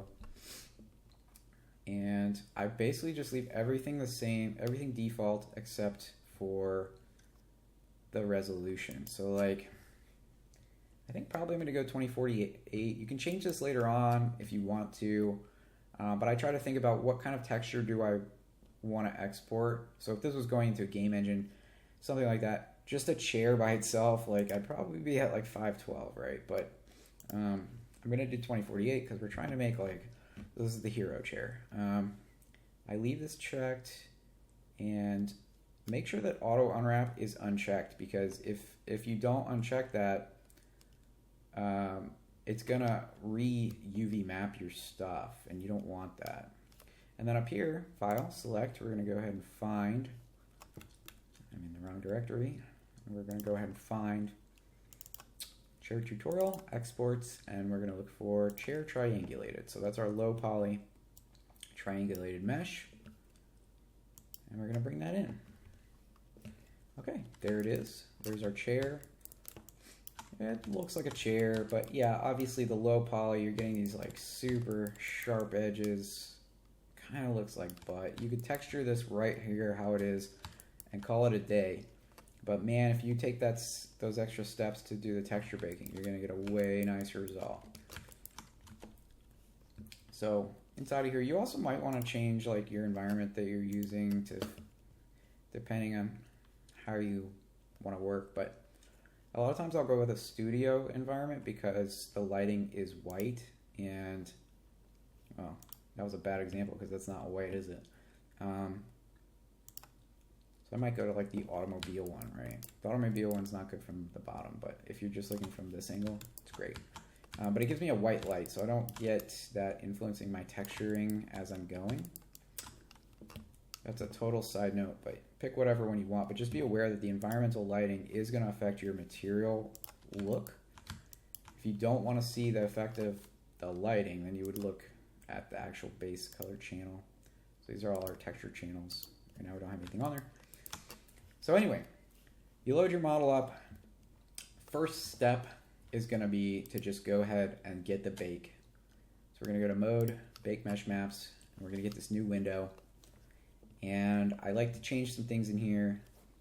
So the first thing that you might notice is the output size isn't matching my 2048. I like to go ahead and match it because I want to bake at the same resolution that I'm intending to export everything. Then I like to go in, grab my high poly. So we're going to look for that high tri. And now my high poly is in here. And so now you're getting to see this sort of shell that it's going to create. That's how it's going to project. And you might need to change those distances if you're getting a shell that's like not reaching. So like, I don't even want to change this, but I'm going to change it to show you. So like if I suck this way in, see those red places? Those aren't going to get texture baked. So you want to have no red. You basically want to have as little distance as possible without any red. So I'm getting just a little bit of red on the button there. You don't want to go too far out because if you do that, you might start bleeding over. Like normals and stuff from the cushion might be bleeding onto the wood, and then it looks stupid. And if that is happening and you're having a lot of difficulties, you're going to have to go do some exploded meshes and some texture baking, and that's like a bit of extra work that I'm not going to go into right now in terms of flow, but basically you would, break up your meshes and you'd have a whole extra set of meshes to texture bake before you even do your texture painting. And you could do the same thing with the rear, but we're not really worried about the rear because that's sort of like the back faces going in. Sometimes that matters if you have a real deep recess, so like the button, if that doesn't show up good, maybe we have a problem where it doesn't reach down into that crevice enough. We might have to increase that rear distance. It's a little bit harder to troubleshoot that. We got to do the bake and see how it looks. Okay, so basically everything else, I'm just going to leave default in here. But when I come to the actual map settings, so this is the common settings, the global settings, down here are the actual settings per map. So you can select which maps you want to bake. You might not always want to bake all the maps, or you might want to make adjustments to one bake and not another. I usually leave all these default, even though I don't use the ID map. And some of these are useful. You might think, oh, I'm not going to export a thickness map. but they're useful in the texture generators. And so like you want to bake them anyway, so that they have that data available to the generators. So in general, I just leave those things all checked. And then I go through and I change some of them, like thickness. I set the rays higher. So these ones that have ray casting, I just set the rays to the maximum. The only reason not to is if your computer can't handle it, or you don't, and you don't want to wait. But otherwise, do it because you're going to get a smoother map. So it's just 3 of them. And then when we're ready, we hit Bake Selected Textures. And it's going to bake that high poly detail into our low poly mesh. And hopefully it's going to look good. And once we're done, we can hit Return to Painting Mode. And we can look at this and see what our results are. So this is exactly what I was talking about, actually. Down here, and really we probably should have made a geometric button in this cushion. I'm kind of regretting not doing that now. But before I jump in and like get crazy about fixing that, I'm just gonna have a look at everything here. So overall, I'm seeing really nice results. Things look pretty smooth. We captured a lot of detail in the sides of the cushion. Our sharp edges don't look sharp anymore. Yeah, there's a little bit of funkiness there. That might be a seam from where I cut, actually. I think that's what that is. So that's why you want to usually do your cuts in, on the bottom or where you can't see them. But I don't think it's going to really be noticeable in the final thing. Not too much anyway. You can also always touch things up in Photoshop or whatever if you want to, but we're going to go ahead and bake again because we need a deeper thing to capture that button. So let's go ahead and go in there, and we're just going to make that adjustment to the rear distance. So I'm just going to crank it up a little bit. I don't know how much I need to crank it up, so I'm just going to have to look and see if I capture those or not. And I think I caught it pretty good, but it looks like maybe just a little tiny bit more would get us there all the way. So let's go ahead and just, okay, oops, I made the change and then I didn't actually do the bake.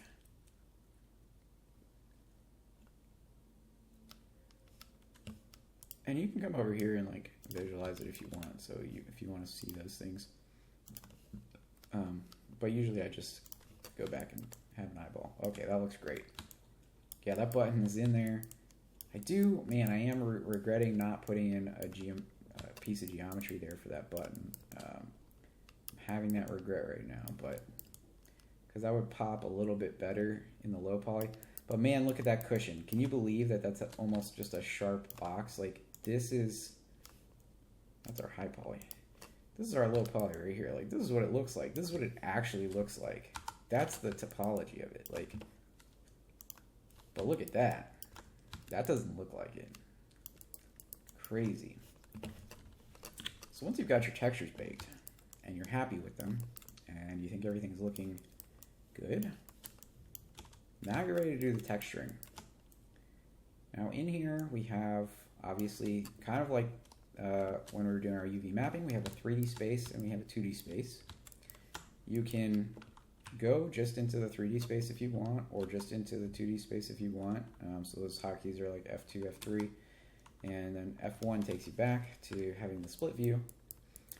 Sometimes that's helpful to be able to zoom in and do stuff. There's all kinds of things you can do in Substance Painter. It's a great tool. It's a lot like Photoshop. If you use Photoshop, you've got layers, and your UI might look a little different than mine depending on how you've set it up or whatever, but you have texture sets up here. So this would be like if you had multiple UV sets, or that you had put into like 2 different UV spaces, and you can change this also by like, so these are the materials from 3ds Max. So see how it says chair mat, and remember when I renamed that chair material?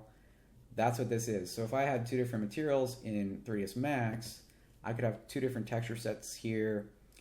So that would be useful for something where you have like multiple textures because it's like a really large object, or I don't know, any kind of reason where you just want more texture space for the object. You might need more textures. So you could do those texture paints individually, and you would get layers. So for every texture set, you get your own layers, and so those things are different. And there's texture set settings, which I don't want to go into all these details here yet, but basically, like, these are all your maps. So if you needed to add like an opacity map or something like that, there's ways to do that. But most of the time, you're going to be interacting with the layers here, and you're going to be interacting with your brush settings, and you're going to be interacting with your asset library. Now, you could come in here and say, well, I just want to paint. I just want to paint, and that's all I care about is just sitting here. Maybe you've got your tablet and you're going to do a hand-painted style, and you're going to sit here and you're going to change your settings. You're going to go in and change your color. Okay, now I'm going to paint it red. Okay, so you can do that. You can paint like that if you want. You can do it in the UV space. You can sit here and, okay, I'm just going to paint red. That is not the powerful way to use Substance Painter. That is a way to use Substance Painter, and it's valid in some cases, right? Like if you're really trying to do like a hand-painted style, by all means, go for it. I'm not saying not to do that, but I'm saying 90% of the time when you just want to kick out a model and you want it to look good and you don't want to worry about all that stuff, trying to sit there and hand-paint everything, you're going to be using fill layers. Fill layers are the best, okay? So we're going to have to talk about this just real quickly. You're going to have all these different parts of the material, right? So right now, like when I paint, oh, I'm painting red, right? That looks like that's all I'm doing, but I'm not just painting red. I'm painting the color, the height, the roughness, the metalness, and the normal map all at the same time right now because I have all these things turned on. If I turn them off, then I'm only painting color, right? So like in this case, I would only be painting color. That's just color. Now you can see that by looking at the different channels if you want to, and you can also see that in the effect that it has. So if I turn on roughness and height and stuff, I could turn the roughness like all the way down. So I get a really glossy surface, which because we have such smooth lighting is a little bit tricky to see, but you can see it there that it's shiny, it's almost plasticky. Because I've painted the color and the roughness. So I'm painting material maps along with the color. I'm not just sitting here painting color like I would in Photoshop. So that's what one of the powers of this tool is. I can come in here and I can turn the height up, and now I can paint a little bit of a height effect on there. So that doesn't even look that pronounced, but see, look, that's the height map there that I'm painting onto while I'm painting color, while I'm painting. So essentially what I'm doing is I'm painting with a material, not just a brush of color. And we can do the same thing with fill layers. So I can add a fill layer by clicking this little paintbrush. Now you can see that this layer, everything turned white, but you can still see that height there, right? So like some of the layers are additive. So if I go into this layers here, I'm looking at the base color settings, but I could also go at the height settings. And so see how I have the same number of layers, the same layers exist, but then there's different settings for height and stuff. So like this is the blending settings, just like you'd have in Photoshop. And by default, the height layers kind of stack on top of each other. But if I change this to normal, well, maybe not if I change it to normal. If I change it to something, it should overlay. Oh, it's because I don't have the height turned on my new channel too. So when I turn that on, I don't even know what it was before, but if I set that to normal and I've got these settings turned on, because I don't always have to be painting on all those settings either. That's what we just saw there, is that like I only had the color turned on. But now I've turned the height on. So now I can adjust the height for this whole fill layer, and I can use the normal mode if I want to like kind of overwrite the underlying stuff. Base color automatically goes to normal mode, but like some of them, like normal maps, they kind of blend them together. So you've got to be aware of like what layers are under your layer is what I'm getting at. We're going to delete this other one because I don't want it. That one's a paint layer. We're using a fill layer. Paint layer lets you paint onto the layer, just like it sounds like. It doesn't fill the whole thing. But the fill layer is great. So when we do a fill layer, we can change those settings and we can change them sort of globally, right? So like I could say like, well, I want an orange cushion and I want it to be kind of rough, and I'm not actually going to worry about the height map on that because it's just, we're not going to affect it. Or maybe I am going to worry about the height map. Maybe I'm going to do the height map and then I'm going to come in here and I'm going to find a resource, right? So I'm going to go into this textures here and I'm going to find like a piece of fabric thing, and I'm going to drop it into there. So I can drop in a texture onto that and I can adjust the height value. I'm also going to adjust the tiling, so I can say, well, I need it to be repeated a bunch of times on here to make this look good. So it's like I can adjust that height down so it's not too extreme. And maybe I'm saying now, well, I'd actually like this to be like more of a gray color or a tan color or something like that, beige color. So I can adjust that. So I'm on the fly just making these huge adjustments to the material. And, obviously it's not this isn't a metallic cushion, so I'm not going to do any kind of metallic on there. I'm going to leave that black. I'm not doing any adjustments to the normal. But now it's like, okay, well, that's great. I've made this cushion material or whatever, but it's on everything, right? Because it's a fill layer. So you'd think, oh, well, that's stupid.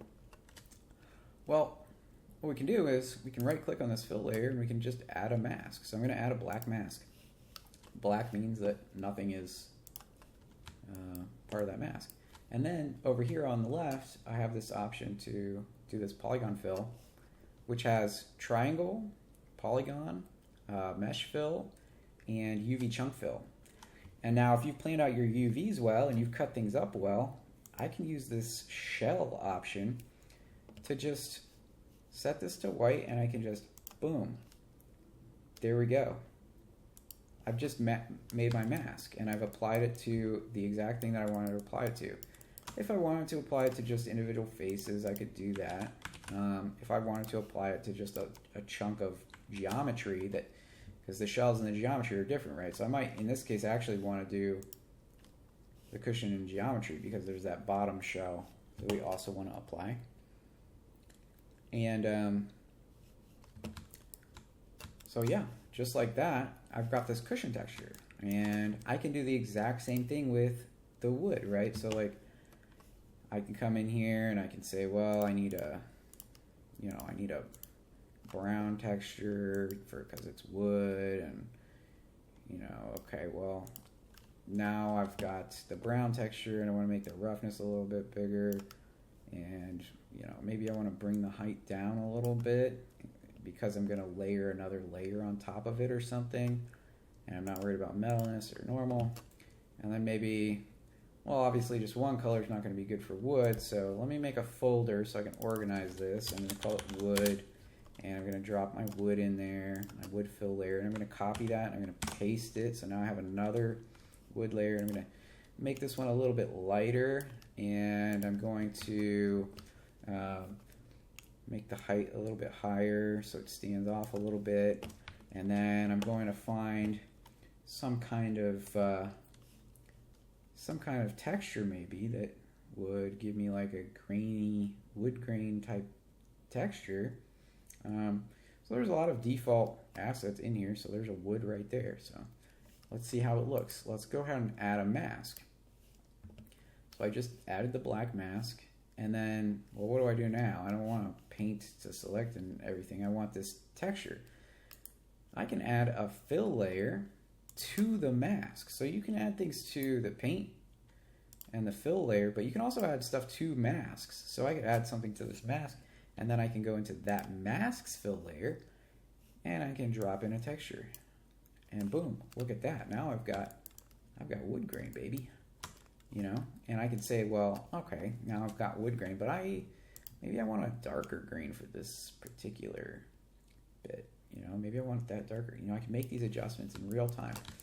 And, so now I can see like, well, I have these grains that are going the wrong direction because I didn't think ahead with my UVs and like orient everything, or it wasn't practical for the UV space and I needed to do this. So, if I had hand painted all this, well, there's nothing I can do about it, right? But I can copy this whole wood material here, and then what I can do is I can go into these maps. I can go into this wood fill right here. I can change the rotation 90 degrees. And now what I can do is I can say, well, I've got wood and I've got wood 90, and I can actually just go ahead and mask that whole folder. So I can add black mask to both of them. And I can come in here, and on that mask I can say, well, we want that one and we want that one. So these ones are working good, and then I can say, well, I want that one. Oh, that one's not working so good for me. It's working maybe in the front, but not on the side. So I'm maybe gonna have to switch because that's all one piece. So maybe I'm gonna have to do, something like this. This side's not gonna work for me, but the back is gonna work for me.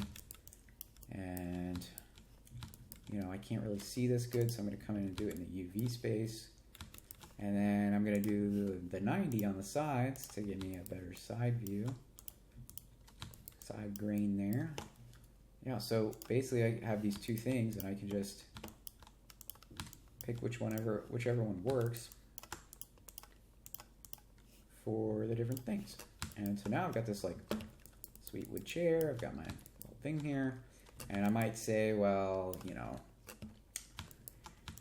I want to make the whole thing have some like dirt and stuff around the edges, and I could sit there and I could paint the dirt around the edges, or I could use a fill layer, because fill layers are great for everything. We love fill layers. Use lots of fill layers. So I'm going to say, well, I want like a dusty color. Maybe I want like a white dusty color or something like that. But how am I going to get it into the corners the way that I want? Well, this is where one of the cool things about Substance Painter comes in. We've got smart masks. Smart masks are generators that are going to procedurally generate different masking techniques for us. So there's a whole bunch that we can choose from just to start with. I can tell you already that I'm going to want to use sand. And I'm going to drop it on here. And I'm going to look at it. And I'm seeing that it does not... Oh, somehow I ended up with an extra layer there. Sorry. Okay, so I know that my dusty layer, I'm going to want the roughness to be real high because this is like dirt. It's not going to be shiny. And I'm going to want like a...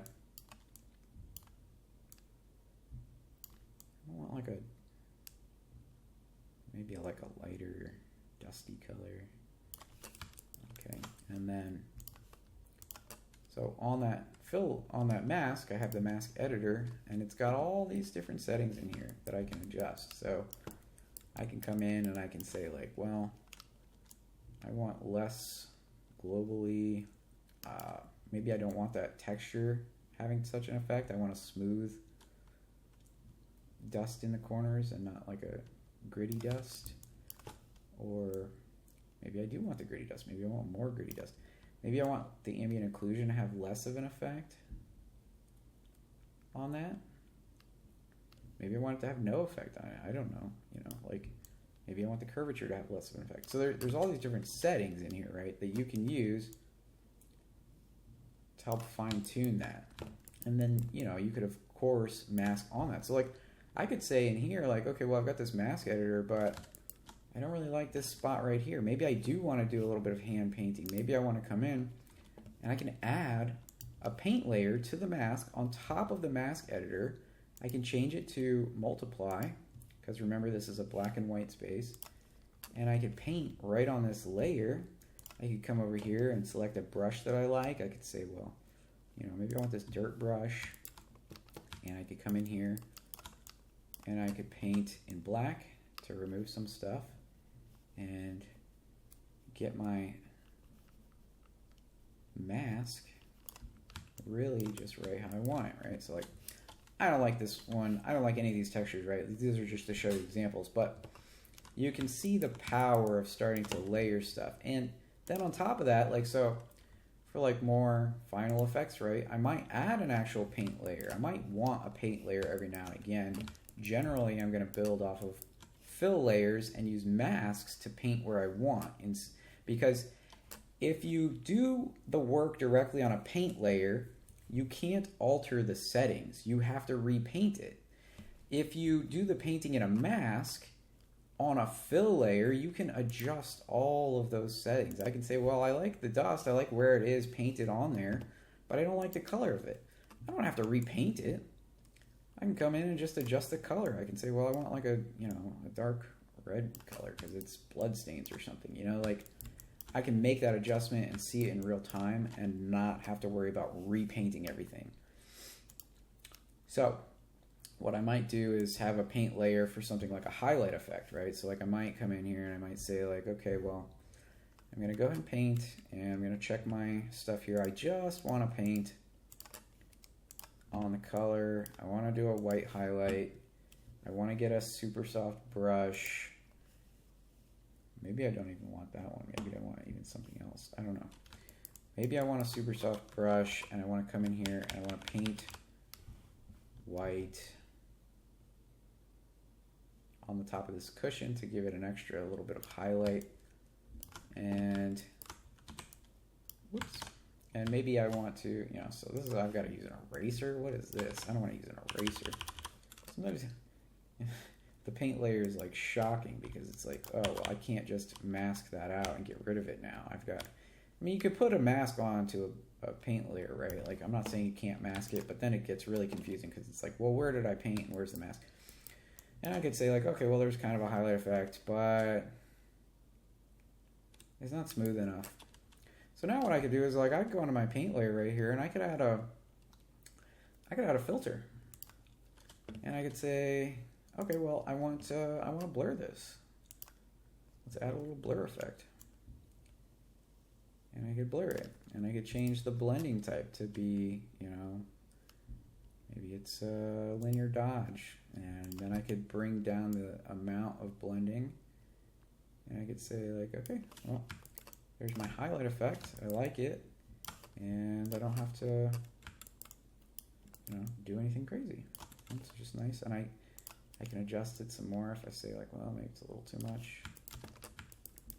So this is the power of Substance Painter, is that you have all these things available to you and more. Like I'm barely scratching the surface, but if you use this fill layer based approach, you're gonna be able to do a lot of adjustments, and you can come in and you could do like color variations too very easily. So I could say, well, hang on, I'm gonna save because the power's getting funky, so I just want to make sure to save.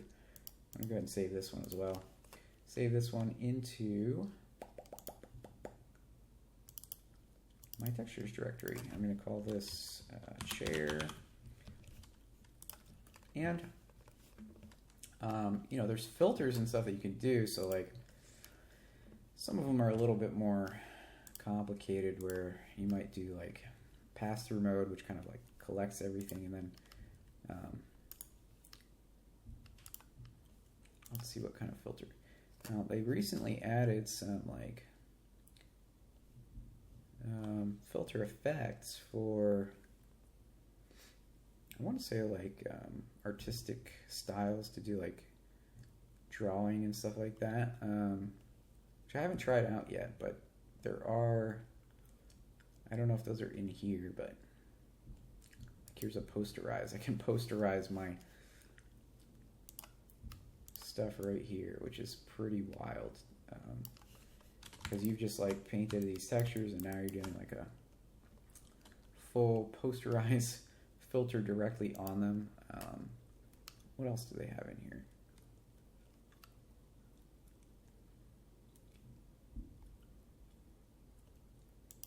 Pixelate. Pixelate's cool. If you want to make Minecraft chairs or something like that, that's pretty wild. You can do different amounts of pixels, which is cool if you want just like... So anyway, I guess what I'm getting at is there's a lot of like extra stuff that you can do there. These masks are really good. And I guess one of the things that I didn't go into is also smart materials. So like for me, I could sit here and like make materials for wood and stuff like that, and that works.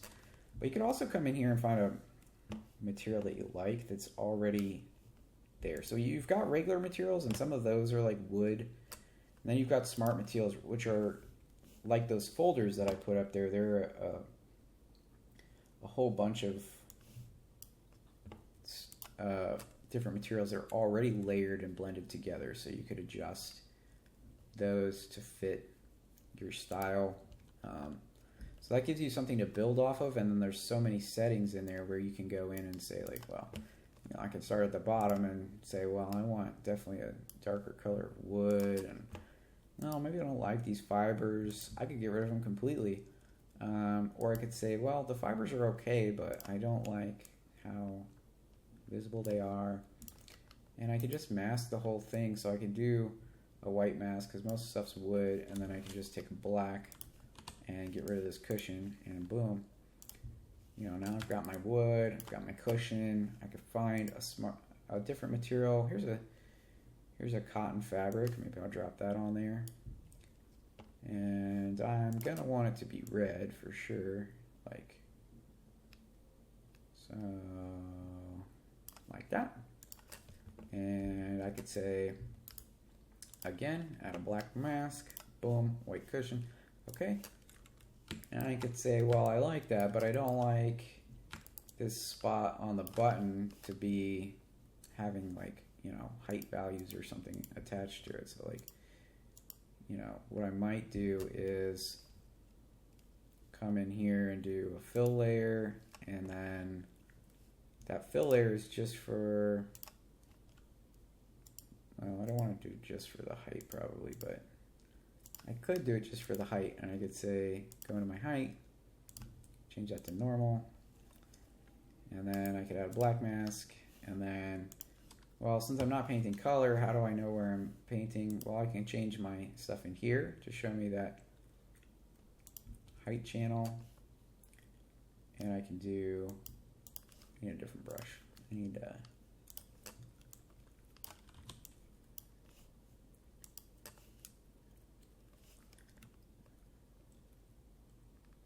why isn't it painting? I'm on the height layer. Let's see, do I have the white selected? This might be because I haven't added a paint layer. Oh, that's not it. Well, this is a terrible example because I'm trying to paint and it's not doing it. So, oh, I'm on a paint layer. I'm not on my mask. That's why I don't know where that paint layer came from. Okay, so I'm on the mask now. So now, okay, so now I can come in here and I can paint. You know, and it's like, well, maybe I want to see my wireframe. You can go into display settings and change that wireframe. I actually can't see the button here, so it's actually worse to be in here, but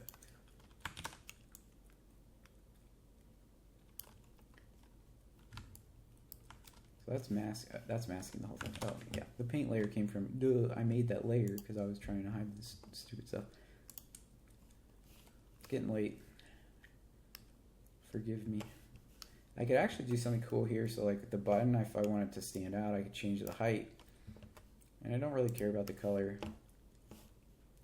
but I'm going to add that black mask, and then I'm going to come in here and I'm going to paint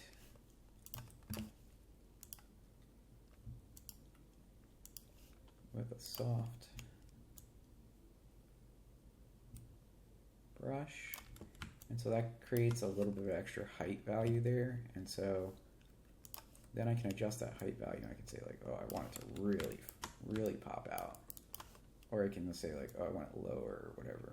And this can be really cool also for like stuff like cracks and things like that. So like you might come in here and, you know, do like a little painting